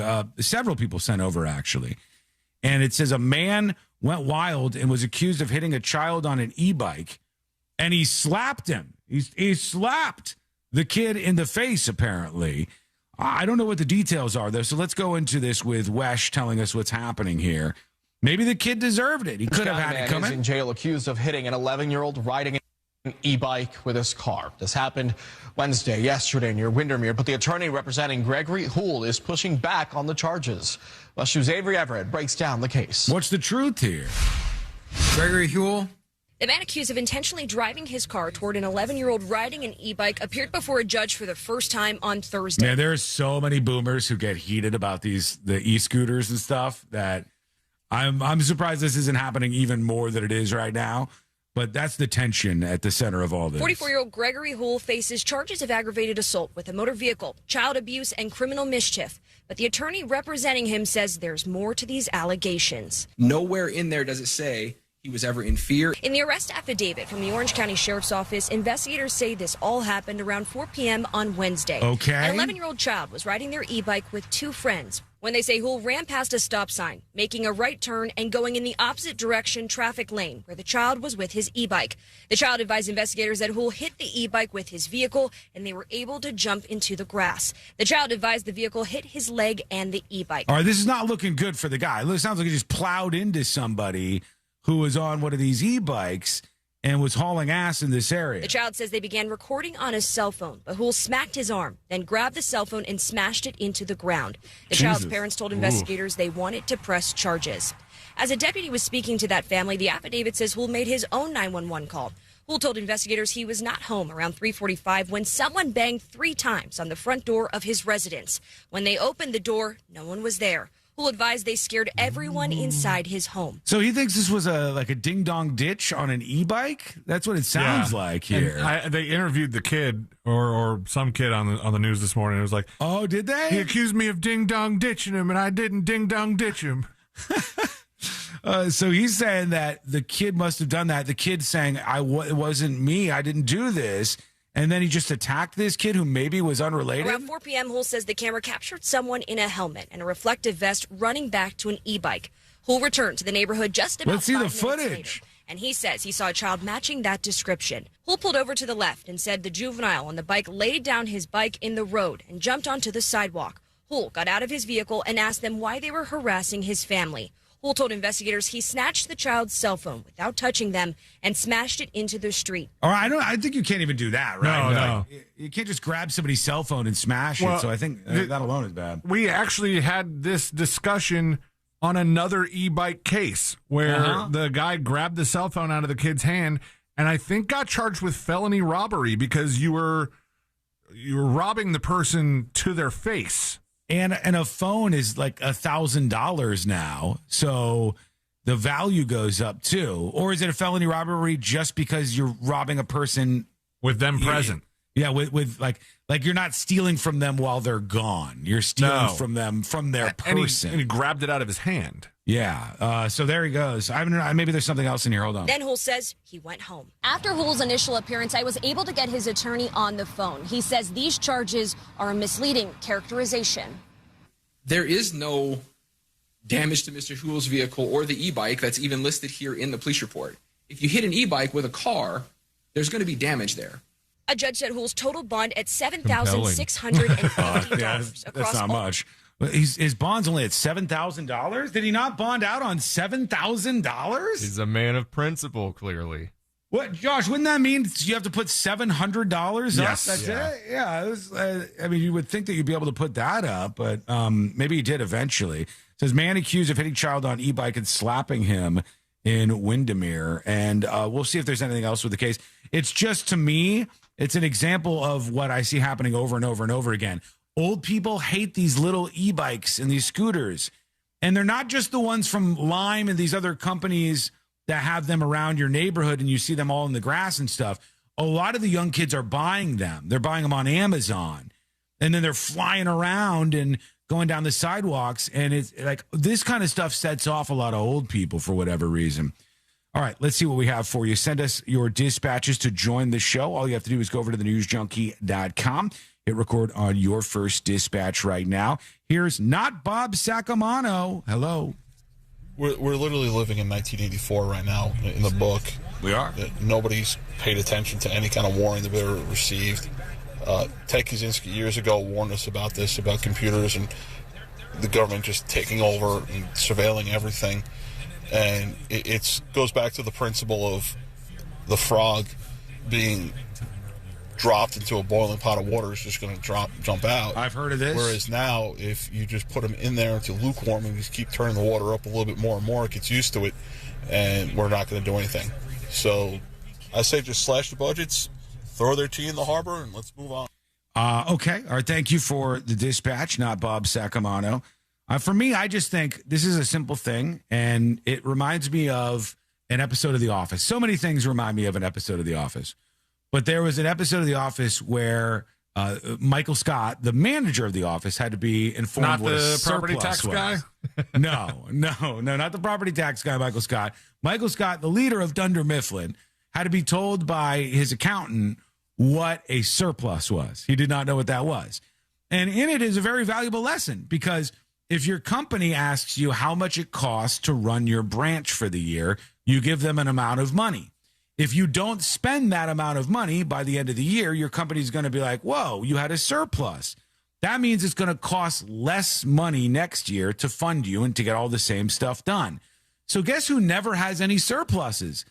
Any of these organizations like sheriff's offices and local police and a million other different departments that take taxpayer dollars. They never have a surplus because they just spend it all every year. And they go, this is how much it costs. They never want to go downwards. They want to go up. And then you realize, hey, all of us are paying a really significant price for this when there's just got to be a way we can get the same exact services, the same quality services and everything else for just much less money. They don't want the budget cuts, though. And the budget cuts come with the fear-mongering that I was telling you about. We have a TTS from the New York mobster voice. There has been some claims that the mobster voice doesn't actually sound like a mobster voice. I think it really does. But maybe this changes your mind if you don't think it does. Here's the New York mobster voice. Hi, fellas. Happy Friday. Hey, Sean, I just wanted to compliment your pigeon shirt and wearing it in memoriam for the pigeon lady from Home Alone 2 dying. Thank you. Talk about a true fan. I appreciate that. I'll laugh, too. Tell me like that doesn't sound. Sounds like a Turkish man. It sounds like an Italian mobster from New York. From Turkey. You are not the only person to say Turkish. Whoa, why Turkish? He just sounds Turkish. No. Sean, I very much like pigeon shirt. Here's another one. Maybe Get in the sports car. Maybe this will make more sense to you. Here's another one. If I were those kids, I would just keep buying basketballs and having them go in his yard, but don't put your name on it. Yeah, that sounds like an Italian mobster, right? Sure, Am I played right? by a Turkish guy. Not played by a Turkish guy, just from the streets of New York, from Little Italy, an Italian mobster. It sounds like, any generic Italian mobster voice. All right, well, maybe I'm coping over here. Doesn't sound like that. At least they're not sending in the sexy lady TTS anymore, because that one got a little hot under the collar. It's not flirty girl anymore? Yeah, no. All right, quick break. When we come back, we've got an interview, I believe, all locked in for you. And right now, they're doing the Florida Python Hunt, the yearly Python Hunt that they do, where these people go out and they make a challenge of trying to capture as many pythons, which is an invasive species, as they can. Courtney said, you got to see this documentary. There's a documentary they just made about it. And we watched it, and the people are absolute characters who engage in this. And some of the stuff that happens behind the scenes, you got to hear about this. I've got a lot of questions, and I'm sure you will as well. So a previous winner of the competition to gather all these pythons, as we're in the middle of it, is going to be joining us in just a moment here. And that is coming up next on the News Junkie.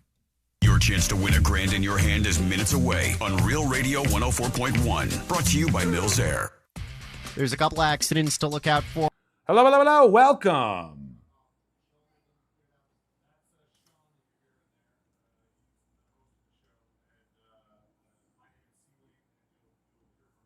My mic was on when I said that, so the interview person heard it.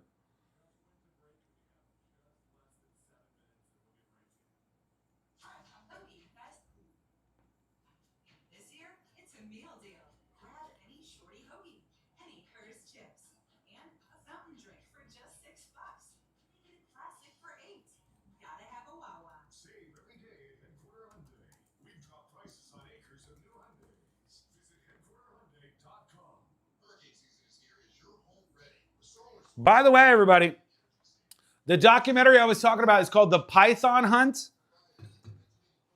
Hard recommend. I don't know who did this. It looks kind of low budget in a way, but whoever did it has a nice artistic vision for, what they were looking for in this case, and they nailed it.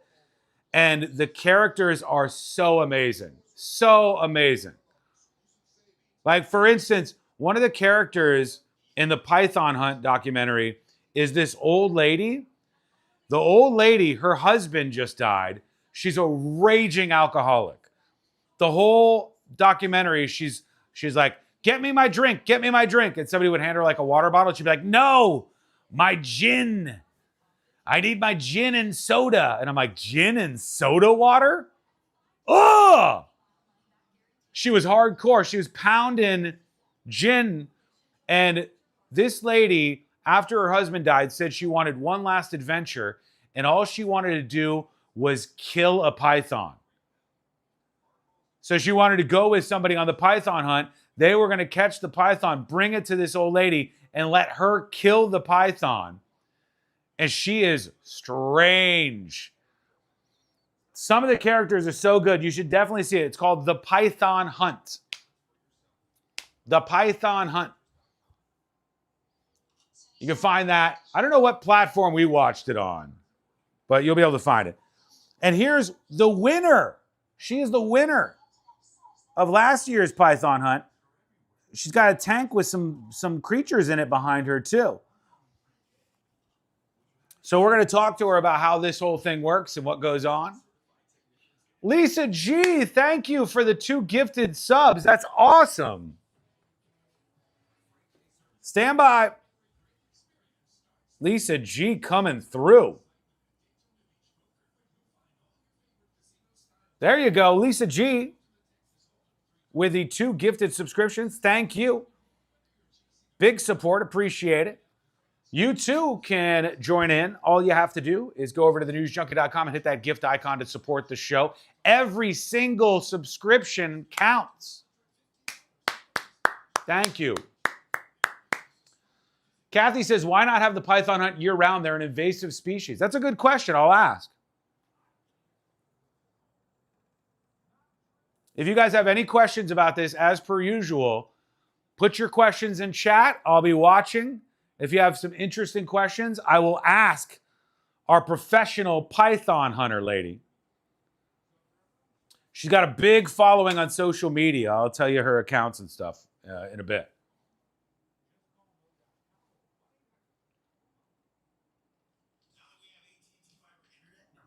Thank you again, Lisa G, for the gifted subscriptions.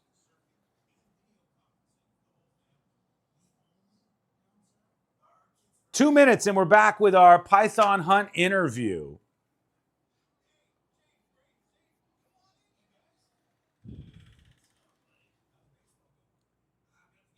Celine, we got to time this out to 14.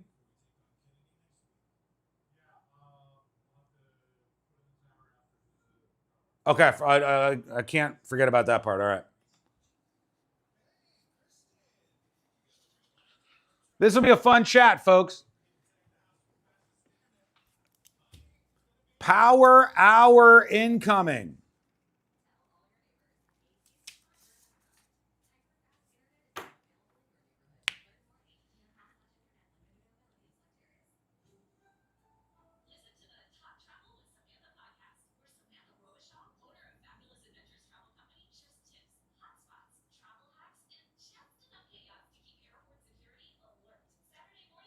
$90 seconds and we're back. Yeah, the Python hunt. Where can you watch this? Oh, you can rent it on Prime. So if you have Prime, you can rent it. Just search for the Python hunt.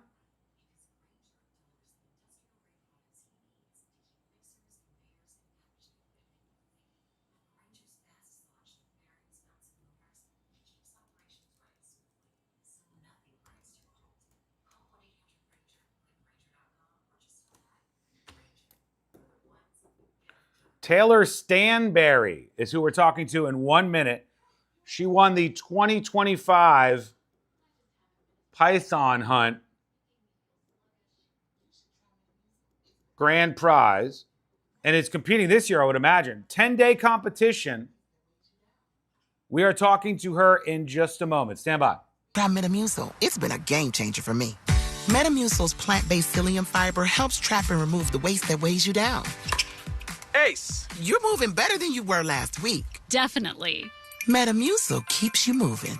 These statements have not been evaluated by the Food and Drug Administration. This product is not intended to diagnose, treat, cure, or prevent any disease. Learn more at metamucil.com.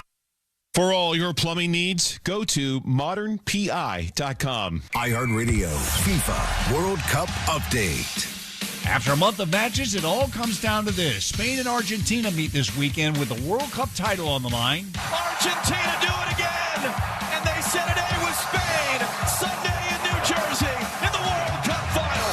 The match Sunday kicks off at 3 o'clock Eastern. Meanwhile, in Miami, England and France are preparing to play in the third-place match tomorrow. For live Fox coverage, search World Cup now on the free iHeartRadio app.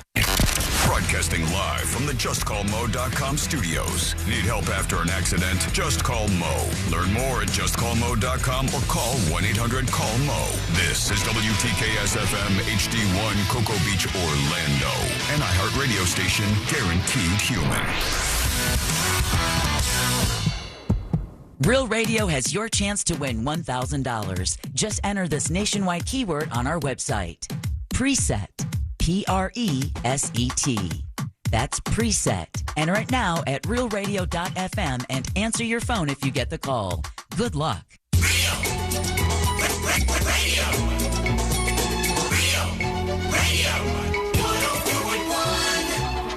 High diving face first into the world's most viral newsroom. This is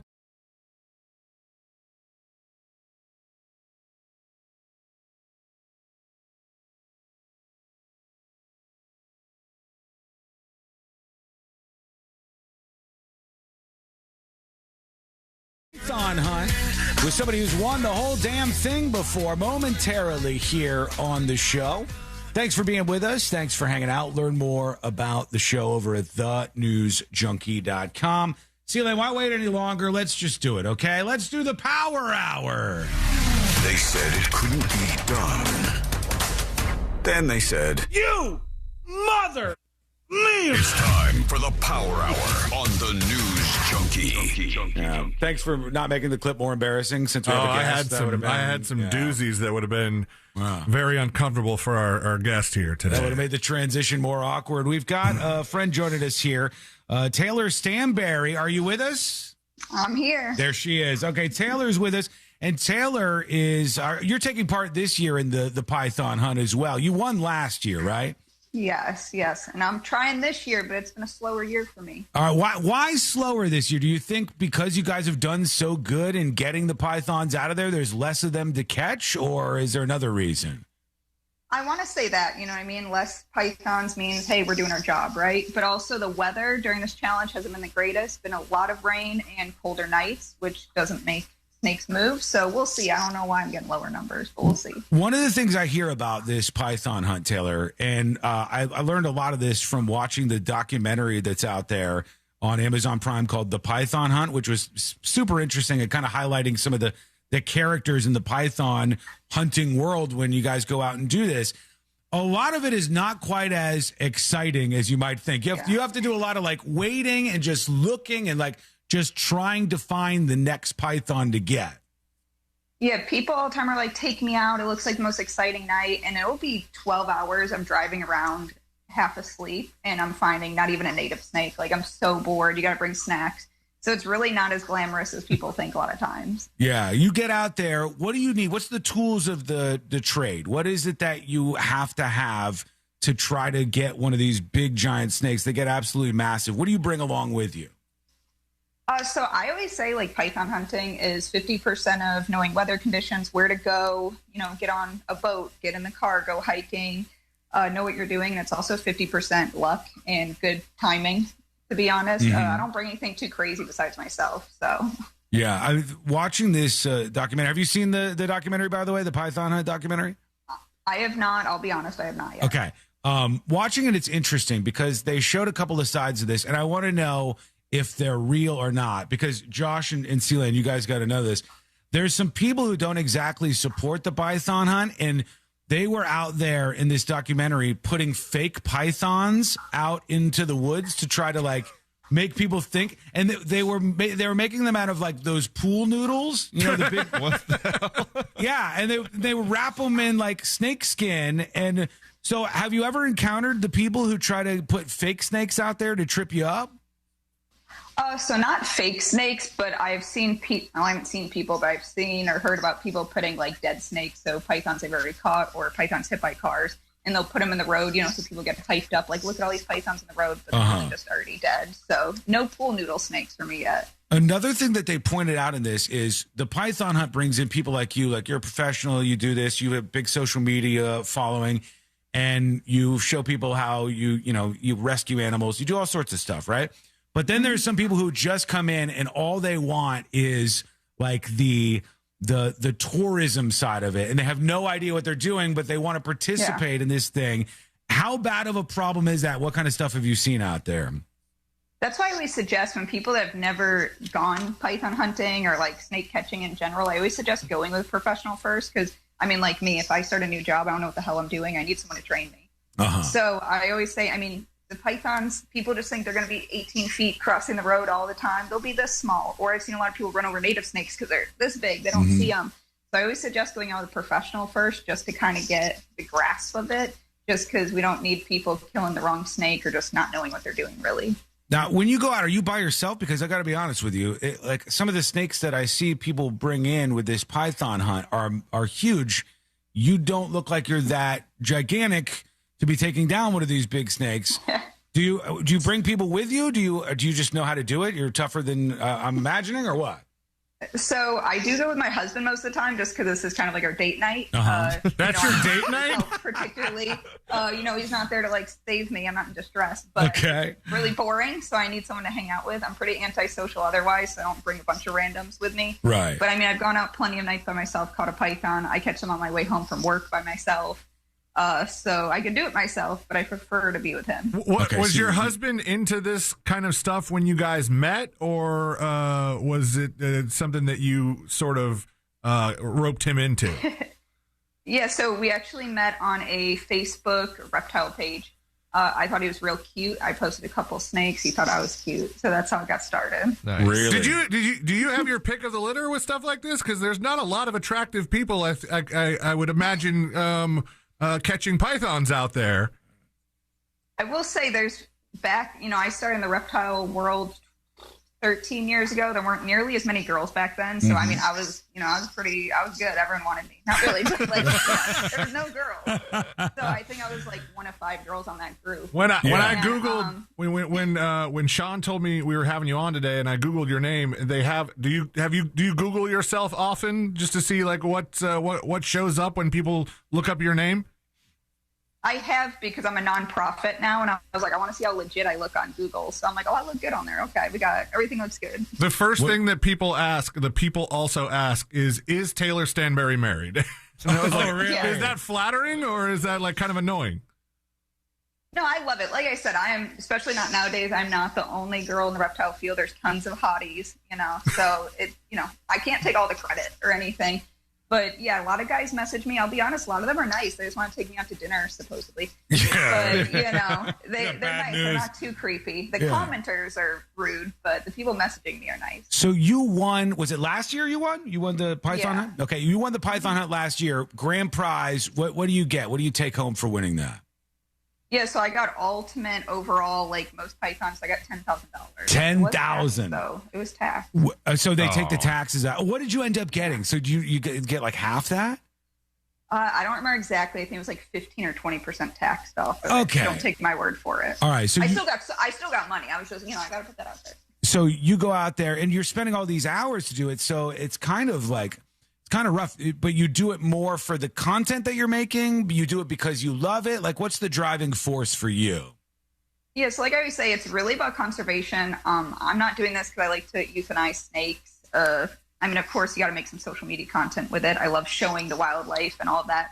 But really just a conservation. I love native wildlife. I love native snakes, the alligators, the birds, all of that. So when I'm out there removing these pythons, it's really just to help them. Yeah, well, I know a lot of people will see it and they'll go, they're just going out there and they're killing all of these snakes. Mm-hmm. From what I heard, tell me if this is true or tell me if I'm absolutely wrong on this. And it's fine. You're not going to hurt my feelings. I heard that they believe the pythons may be so prominent in South Florida because there was this big area that had a bunch of pythons and that was hit during Hurricane Andrew. And those pythons, because of the hurricane destroying this facility, kind of worked their way into the wild.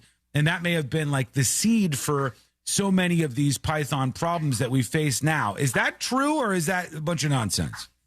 So there's many different variations of how it got started. I don't know 100% how it got started.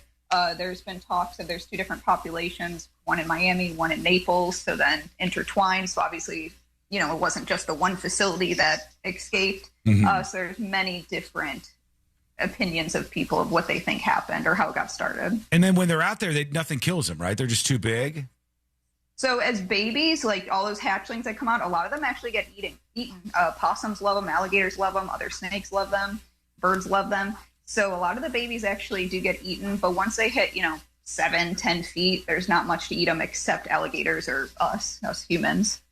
All right. A lot of people have questions in chat about this. Somebody is saying, can you shoot them? Or how do you kill the pythons when you get them for this python challenge? What do you do? So for the python challenge specifically, if you're novice, you have to euthanize on site. You aren't allowed to use firearms during the challenge. So you have to use bolt guns or air guns, and then you have to pith the brain afterwards. I'm in the professional league, so I don't have to euthanize on site. But during the challenge, I still can't use a firearm. But I can at least take home and euthanize. But as a contractor for overall, I can use a firearm. But it's not good to just shoot them when you see them because a lot of times you only see a little glimmer of the body. You're just blasting them? And if you just shoot the side, one, that's not humane. That's really mean. And two, they'll probably get away. Yeah. Gotcha. Well, what was the word that you said that you have to do to the brain? You have to pith it. So, with any animal, you want to make sure they are euthanized right away. You don't want them half euthanized or anything. So you have to bolt them or air gun them in the head, and then you have to pith the brain afterwards, with a screwdriver or something. Oh my God! To make sure it is fully euthanized. That's why, I don't love that part. People come out here during the challenge and they're excited for the actual. You don't want to do that part. Yeah. I don't love that part. I don't post about that part. I don't talk about it much. So when you're out there doing that, is it common to run into other people who are participating in the Python challenge, or is the amount of land that they do this in so vast that you don't really see them that often? Oh, so during the challenge, I've only ever done the challenge last year and this year because it's a madhouse. It's a circus. There are, another 600-900 people doing it, and we're only allowed to hunt certain roads. And so it's just kind of like a conveyor belt of cars. And you're just like, oh my God, maybe I'll be the lucky one to find the python. Are people running after the same snake because there's so many people sometimes? I've seen, I mean, like, I haven't gotten into the fights or anything, but I've seen people kind of argue, like, I saw it first. There'll be a car going this way, car going that way. So, you know, it's kind of, they work it out themselves. It's kind of a madhouse out there. People are asking about the tank behind you as well in this shot that we're seeing. Are there snakes in that, or what do we have in there? What are you doing? No, those are turtles. I got albino red-eared sliders, some rescues, and I got one diamondback terrapin turtle. Really? Yeah. Celine said earlier is like she's got to take care of all her animals at some like rescue place. What kind of animals do you actually take care of?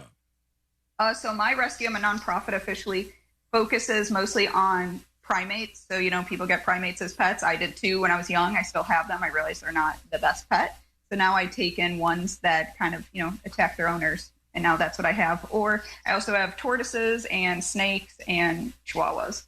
Okay. Chihuahua. Yeah, I feel like you have to be careful with the chihuahuas, right? They're a little crazy, especially two I caught on a snake haul because I do venomous snake relocations for Naples.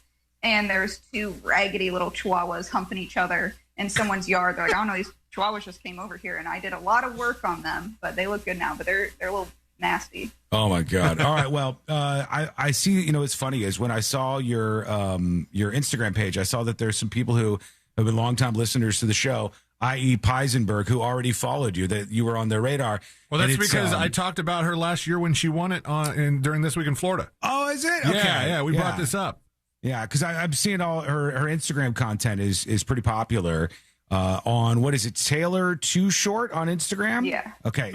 Taylor Too Short is where you can find Taylor Stanberry over on Instagram. And you can see what's happening with the Wild Stanberry Sanctuary and everything else that she's out there doing. So you said it's not going that well this year, though, for the hunt. You don't think you're going to be a victor again? I can't talk numbers. That's one thing you get disqualified for if you're like, hey, I got this many or whatever. But, you know, I got to, like, play it cool. Like, I can't be like, oh, my God, I have so many right now. Have you seen anybody else out there in the competition this year that had caught, like, a massive one already? So everyone's very hush-hush. So it's secretive. I've heard talks of some people getting big ones, but you don't know if they're novice, professional, how big or anything. I've heard some people getting nests, but, again, I don't know if they've gotten 5 babies or 50 babies. Yeah. Do you ever have any protesters, like, hounding you about this stuff? I mean, hey, like I said, I've only done the Python Challenge 2 years in a row because it is kind of a madhouse. A lot of people come down, they don't know what the heck they're doing. So, of course, people are like, how could you enter that? But I'm like, they're going to do it either way. Right. It's all about conservation. If I can get the word out there about, like, the good parts of the conservation and win the money, like, I don't know, why not? Gotcha. All right, well, thank you so much, Taylor Stanberry. Good luck in the rest of the competition this year. And you can follow her on Taylor Too Short over on Instagram. And see what's happening with her world. She gets out there, she catches all these animals and way more critters. There's all sorts of stuff on her social media pages, so go check those out. Thank you, Taylor. We appreciate the time. Yeah, of course. There she goes. No problem. Thank you. All right, Taylor Stanberry, popular on Instagram, not so popular with the Pythons. So the Pythons are probably not as thrilled. Oh my about gosh, her. no, that offended her. Look, no. I'm sure that she's got a rep around there with them. Okay, we're going to take a quick break. When we come back, we'll see what you have to say about all of this. We've got so much more to get into as the Power Hour rolls on, and that's coming up next on the News Junkie. Real Radio is on Instagram at Real Radio 1041. Sponsored by the law offices of Anajar and Levine Accident Attorneys. Call the law offices of Anajar and Levine at 1-800-747-FREE. That's 1-800-747-3733. From the Clausman Law Traffic Center, car crash, call Clausman Law. ClausmanLaw.com. There's a vehicle fire blocking the right lane on I-95 southbound near U.S. Highway 1 out in Ormond Beach. A crash on I-4 eastbound near Polk Parkway West blocking the center lane there. A disabled truck off to the shoulder on I-4 eastbound before you head over St. John's River Bridge. And there's some scattered... Hello. Welcome behind the scenes. Skull Mic activated. The Power Hour rolls on. She is the previous winner of the Python Hunt. Will she win again this year? I have no idea. But it's an interesting world. A lot of, like, very big personalities get involved in this stuff. Couple of minutes and we're back live.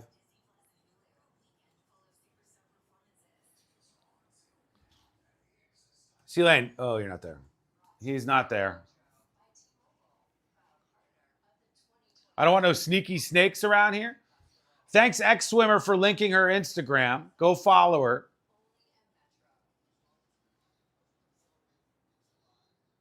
You can learn all about amphibians and reptiles and capturing creatures. Seems very, very nice. Sun State John, how's the eye? Give us an eye update. How's your eye doing? You going to have an eye patch?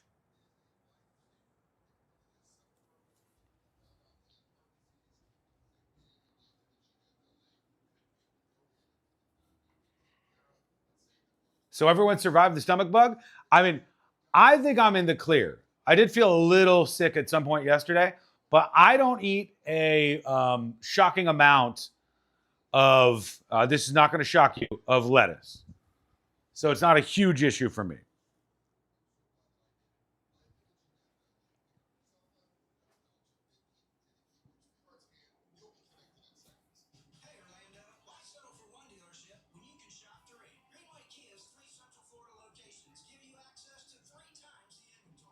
He'd be a pirate? Yeah, Sun State John the pirate? That'd be something.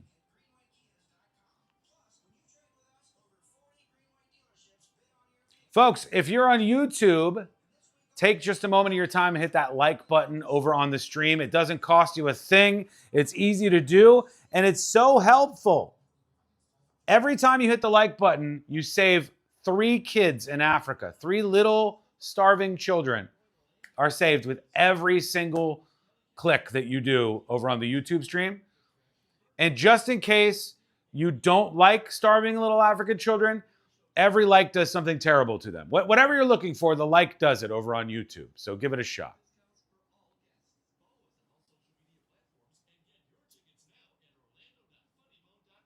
Have you guys rated anybody good on Twitch these days? Here's the weird thing that's happening to me. So I don't use like the Twitch communication stuff. I don't use like the DMs that they have on Twitch. But when I go over to Twitch, I see messages all the time. And it'll be from whoever you guys rated. Almost always the person messages and says, thank you. And that's all I know about what goes on with the raids. So I see like somebody, I see their account, and I'm like, what the hell's happening here? And they're usually very thankful for you guys rating them on Twitch. C-Lane, did you get a chance to censor that clip?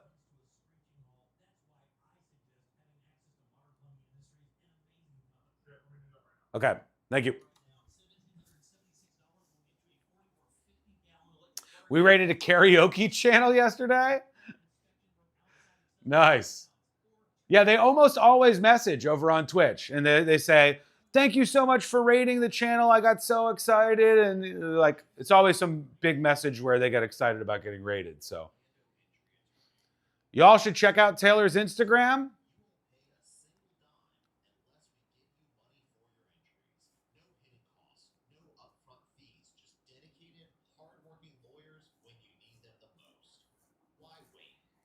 And just so you guys know, the secret show for subscribers over on thenewsjunkie.com, it is going to be posted as per usual 5 p.m. tonight. That's number one. Number two, you'll see what somebody said to me yesterday that made me explosively angry. Explosively angry. And you'll hear a whole bunch of great stories behind the scenes. It's a fun show every week. It's fully uncensored. And if you haven't heard it, make this the weekend that you go deep on secret shows. They are not political. They're not tied to news. They're just fun. You're going to laugh. You're going to enjoy yourself. And you've got a huge archive to dive into. Her Sanctuary Instagram is very interesting. Yeah, that's where she was this morning. She was supposed to be on at 12:15. But C-Lane said they reached out and they were like, oh my God, she's hauling ass. She's got to take care of all these animals at her sanctuary. So I guess she has a lot of them. Okay, we're coming back. We're coming back.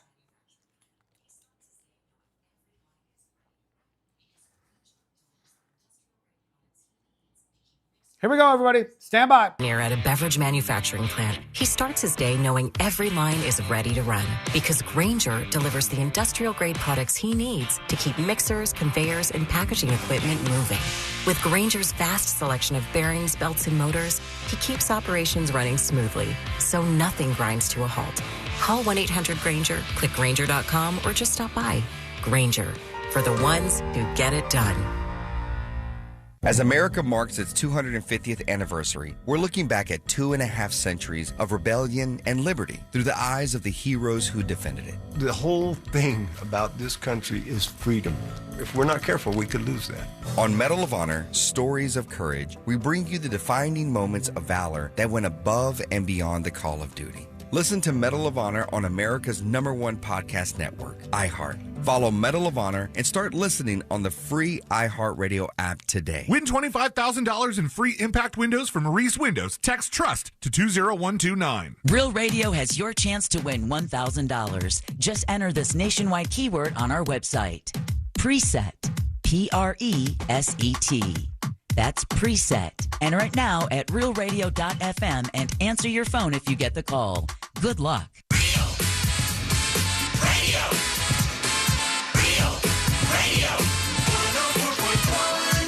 The most viral newsroom on the planet is still humming along. This is the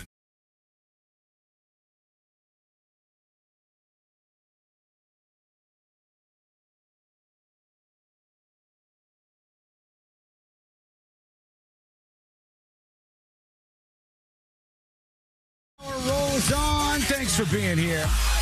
Thanks for hanging out on the show today. Thanks for being here, even just for one segment all week long. It doesn't matter. We appreciate you, and you can learn more about the show over at thenewsjunkie.com. All right, let's see what else we have before we wrap things up today. I guess we had the clip earlier this week that was supposedly Chuck Schumer, and he was speaking in Congress, and they believe that there was a fart sound. And we had surmised from this that perhaps Chuck Schumer was the person behind the fart sound because he kind of like snickered after it. I would say there was a bit of a laugh there. He's like, and I'll play the original clip before I get to, believe it or not, there has been updates on this. Here. Now on Iran and the NDAA. The American people need to know, of course, how and why this chaos is spreading through their streets, and we need a complete investigation. One more time. That's independent. Now on Iran and the NDAA. When all the Trump administration... He even seemed to rise up a little bit. Like, ooh, okay. Like it propelled him? Yeah, like it moved his body upward. And then, because this is just how things are working these days, I guess they asked him about this outside of Congress. There was a reporter who asked him, like, hey, was that you? What happened? Senator... Validate the election certificates of Senator Ossoff and Senator Warnock. Senator Jacob with TMZ, did you fart yesterday on the Senate floor? No answer. Nothing. He won't answer to the people, everybody. No. TMZ in Washington is one of the greatest gifts we've ever received. This is the kind of hard-hitting journalism we've been needing, right? Yes. Finally, it arrives with TMZ asking the real questions. I like how he identified himself just in the same manner that serious journalists do. Like Washington Post. He says TMZ. I guess they asked another politician too. Chuck Schumer. Kind of passed gas. It sounded like he passed gas when he was up there. Yeah, I wasn't sure if I think he'd just been to Taco Bell. I saw that, yeah. It's kind of like, it's a little sort of embarrassing if that's really what happened, but also like it's so natural and kind of relatable. Is it relatable to you? No, because everybody says, oh, you can eat that, it's organic. I said, well, dadgum horse manure is organic. I don't eat it. Oh, my God. What does that even mean in the context? Dadgum horse manure is organic. I don't even know what that means. That's why you brought that up at this time. But they're walking around asking all the politicians about this, and that's the latest, just in case you were wondering. You probably weren't, but just in case you were. A couple of people with some feedback on what we've talked about today. We've covered a lot of ground, as you might imagine. Here's Scooter Man with some comments about the budget situation that I was talking about. Hey, News Junkies. Hey. Yeah, Sean, you're pretty correct on the surplus thing with the government. Navy veteran here, and we had an office. Well, I ran an office, and our budget was about $140,000 for the year. Buy all new tables, chairs, all that stuff. But the next year, we didn't need all new tables, chairs, and computers. But if we didn't spend that $140,000, it went away. So we made sure we spent it every year. Have a good day, guys. Wiggle, wiggle, pop, pop. Thank you. Appreciate the information, Scooter Man. Thank you for that.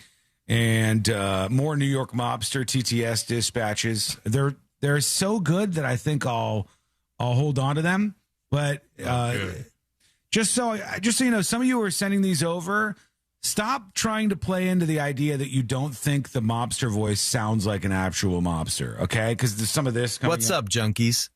I want to invite you to my castle where I can suck your blood. Mm-hmm. Doesn't sound like a vampire, all right? That's what a lot of the pushback is, but I disagree. Thank you for sending that over regardless. Here's Shark Bait. Let's see what it says or what this is. Hey, junkies, what's going on? I decided to see my bestest buddy. Yeah. Swilly. Guess what?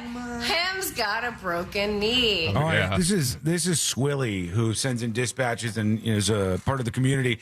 I said earlier, and I stand by this, when you are an adult, a grown adult, and you're breaking your legs and you're breaking your arms, you're breaking limbs, it's usually a red flag. It's usually a sign that you have done some things that maybe you should not have been doing. You're drinking, you're riding golf carts too fast.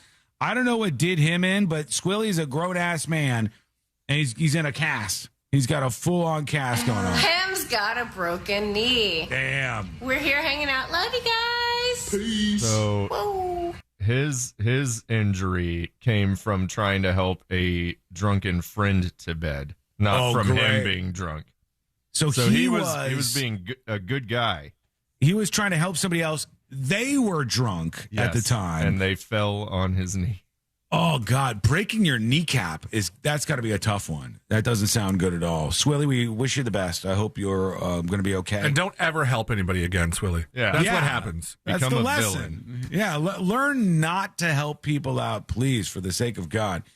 Okay, a couple more emails coming in. Here we have Jeremy says, the tips at thenewsjunkie.com. Jeremy says, I'm the same age as you, and I have never put a normal time in a microwave. I always guess the exact seconds. My tea is 2 minutes and 24 seconds every single morning. A reheat might be 43 seconds, etc. I always just put in a random number that I guess. Keep up the work, says Jeremy. Very, very disturbing. It's right on the heels of what we were talking about earlier, where I said there's some people who use their microwaves. They don't put in the time like the rest of us do, or hit that 30, to get to whatever time you're at. But they put 99 minutes and 99 seconds in, so they don't have to put times in, and they just keep hitting start, and they count down from wherever they are. That is straight up serial killer behavior. That is very disturbing stuff. Here is Samuel with an email. There's a female Nashville police officer who was let go because she was romping on the clock, having sex multiple times in her police car, and in the middle school where she was a resource officer. I guess a local strip club has offered her a job, this says WKRN. Former Metro police officer accused of sexual activity on duty in a middle school. That part's rough. Let's see if we learn anything from this. Hang on. Let me try to start this video here. It's from Nashville. Police officer is off the force today after admitting to serious departmental violations. This is News 2 at 4. I'm Tori Gessner. And I'm Kendall Ashman. News 2 has been investigating this salacious story for months. Salacious. And Dan joins us now with the story you were seeing first on 2. Andy. Police sex scandal. An internal investigation by Metro Police revealed a sex scandal. Now, it happened on duty. It happened in a Metro police car. It happened in a middle school with children who were close by. Where were the kids? On the surface, Officer Lisa Vidrios seemed to have it all. She looks Hi, I'm Lisa Vidrios, and I She does. She has like exaggerated face stuff. That smile in her picture, That's a crazy smile. Yeah. To Nashville from the San Diego Police Department. You think Prior so? to serving Yeah. as a police officer, I served in the United States Marine Corps for 9 years. In 2022, she graduated from the Metro Police Academy. The department even chose her among a handful of promising officers. So what went wrong here? She just started sleeping with a bunch of the other officers? She was smooching with everybody. She was smooching with everybody. There was a complaint lodged against Lisa Vidrios and an unnamed 18-year police veteran. Somebody got caught cheating, didn't they? That's what does this. The investigative report said the couple had sex while on duty in a police vehicle and in the middle school where Vidrios served as a school resource officer during hours when children were inside the building. She started off as a promising officer with a solid background, ready to protect and serve on the streets of Nashville. And now, look at this. She's in the middle of a big sex scandal. According to an internal report obtained by News 2, the 37-year-old married woman and another MNPD officer began having an affair. So, yeah, I mean, whenever you see these stories... Why is the other officer not named and shamed? Yeah, that's true. I don't know why they didn't name the other officer. Yeah, it just says male officer. And it says, per the report, Vidrios' phone contained footage of the couple having sex on the couch in her office at Madison Middle School, where staff can be heard talking outside the door. Oof. The report indicates the pair had sexual relations at the school 4 times, with Vidrios saying in a written statement that kids were inside the building during this time. So, yeah, what happens a lot is somebody gets caught cheating, and their significant other is like, I am telling your boss, and they're going to 100% going to do a report on this in an investigation. That's exactly where this has led. Thank you for the email, Sam. Appreciate that. And let's see, one more here. Matthew emails the show. Hey, Sean, I just thought I'd give a little insight into the person using the porta potty at that house that was under construction. This was in the Pick-A-Side on Wednesday. I think it's perfectly fine to use somebody's porta potty, even if it's at their house like this. I used to drive for Amazon and HelloFresh, and specifically with Amazon for quite a while. I know you've already heard that they have trouble going to the bathroom because they can be in the same neighborhood for more than half their shift without going down another main street with a business on it. When I would look down the street and see a porta potty on the curb because of construction, that was like gold to me. I would literally cheer and say, thank God, and use the porta potty. They paid the construction company to work on their house, and they brought a porta potty so they don't use the inside bathroom and make it messy. That porta potty is simply a tool of the construction company and doesn't belong to the homeowner.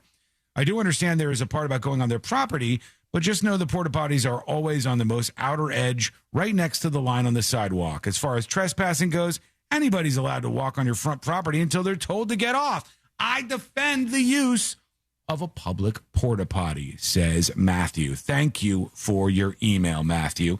We're going to take a quick break, and we're back with the final dispatches, stories that didn't make the cut, and, of course, today we're going to wrap it up for a Friday and the whole week. That's coming up next on the News Junkie. AI avoids awkwardness. We lean into it. Real Radio 104.1, guaranteed human. This weather report is brought to you by Mills Air.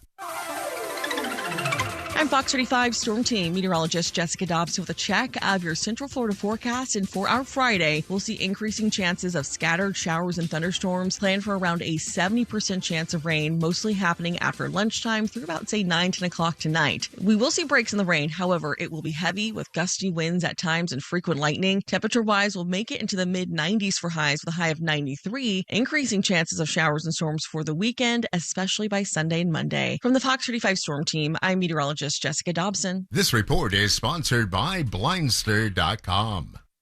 Hi, I'm Kyle at Blindster.com. Tired of overpriced blinds? Blindster makes custom blinds simple and affordable. You measure at home, install yourself, and save big. No retail store markups, just custom blinds guaranteed to fit. Blindster.com. Most things these days you can buy online, but nothing's more risky than trying to buy a diamond. Folks, welcome behind the scenes. Hang on, I got to go get Today I Learned. I'm sorry. Let's see if we can get some last-minute gifted subscriptions in. That would be great to see. And I got to get this song queued up.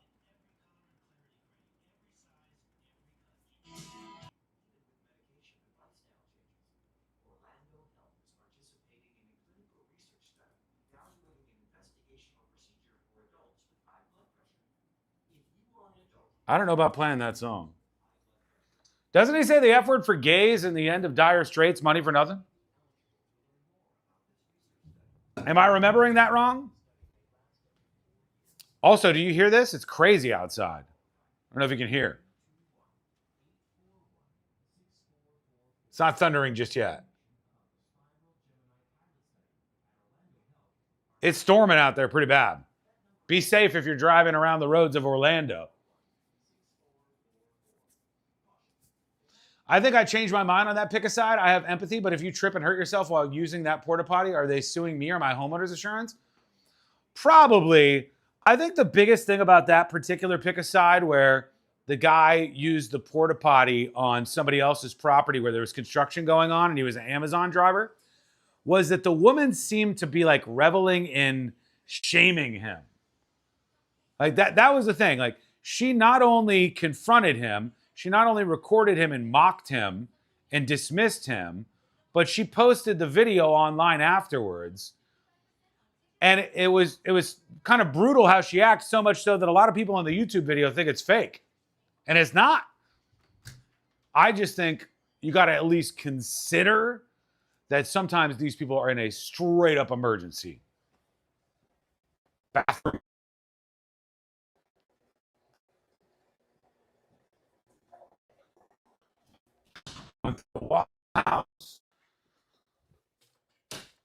Hello, hello.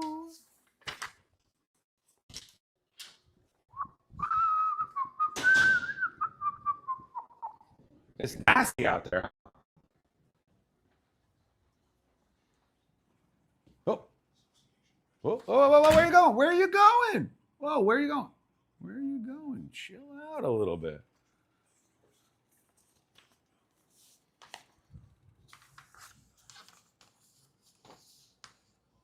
All right, 2 minutes. I'm going to regret asking this, but what's a cooter queen? I think you know what a cooter queen is, right? Yeah, cooter. Everybody knows what a cooter queen is. It's just like a common thing.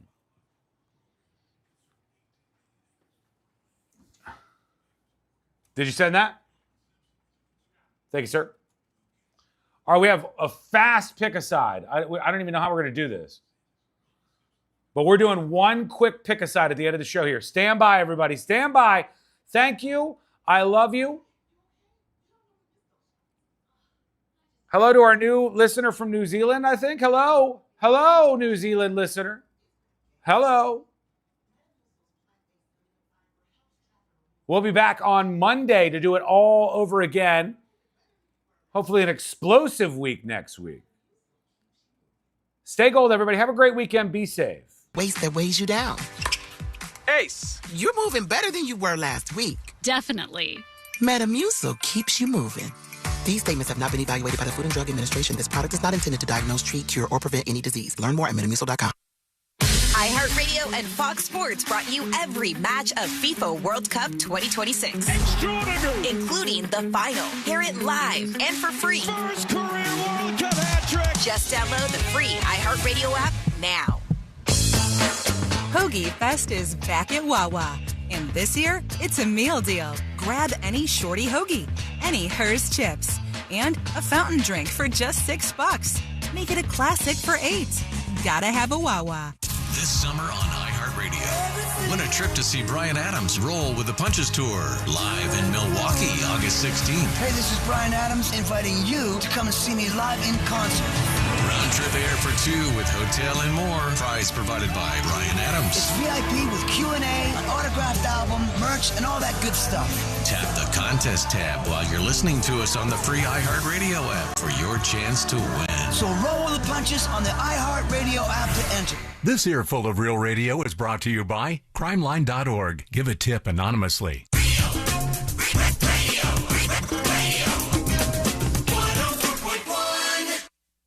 Your direct line to the heroes that saved Canada that one time.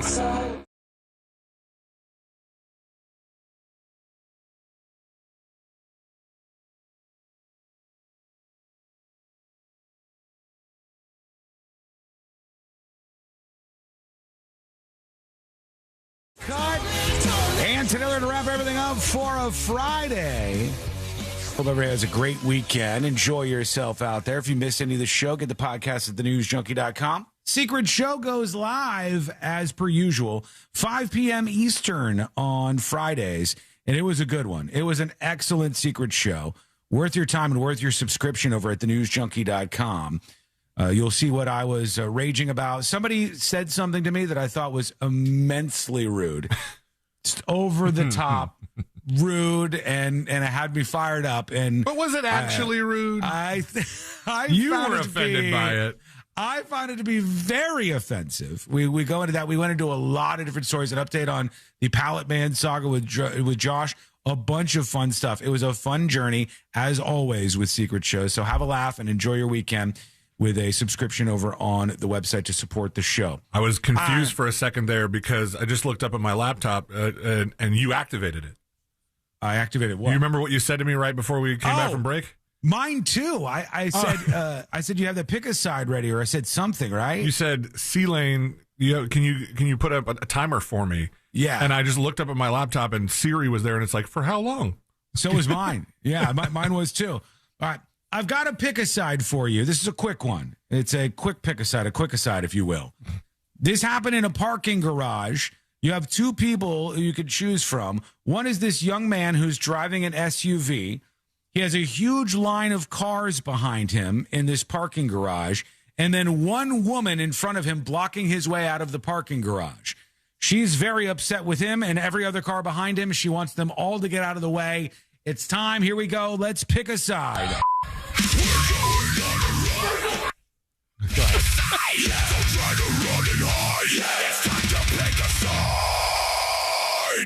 Forgot about the song. It's okay. Mm-hmm. That's the end of the show. I picked C-Lane's side. It's the end of the show. It's the end of the week. Forgot about the song. It's okay. Back to it. A pick a side. You pick from this young gentleman who is in the SUV or the woman who he is facing off with in a parking garage. Brace yourself. Here we go. Look behind you. She's saying, go the F around.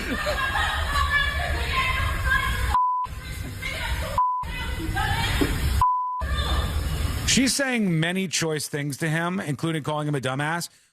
Picture this. Two cars facing each other.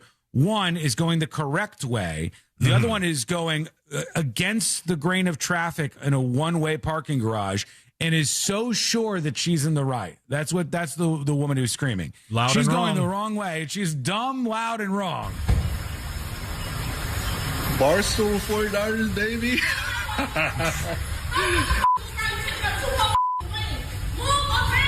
It's a one-way. Okay, just move around. I was literally parked right there. Where?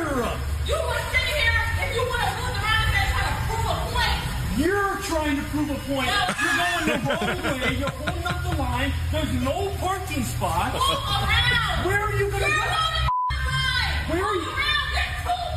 Am I in the wrong? Am I in the wrong? No. I got two people agreeing with me over here that I'm in the wrong. I've never had this happen before. The guy in the middle of the pick a side is like, am I in the wrong? Pick a side right now. We don't have to wait till the end of this video. Let's pick a side.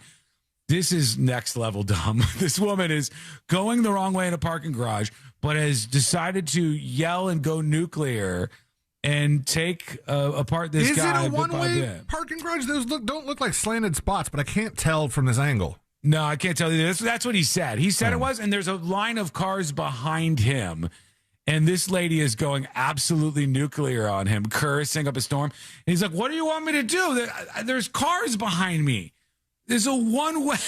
What am I supposed to do here? So I obviously choose the guy's side. Yeah, I'm on the guy's side. I'm on the guy's side. Yeah, Everybody sure. siding? Yeah, you sided with him too, Josh? Okay.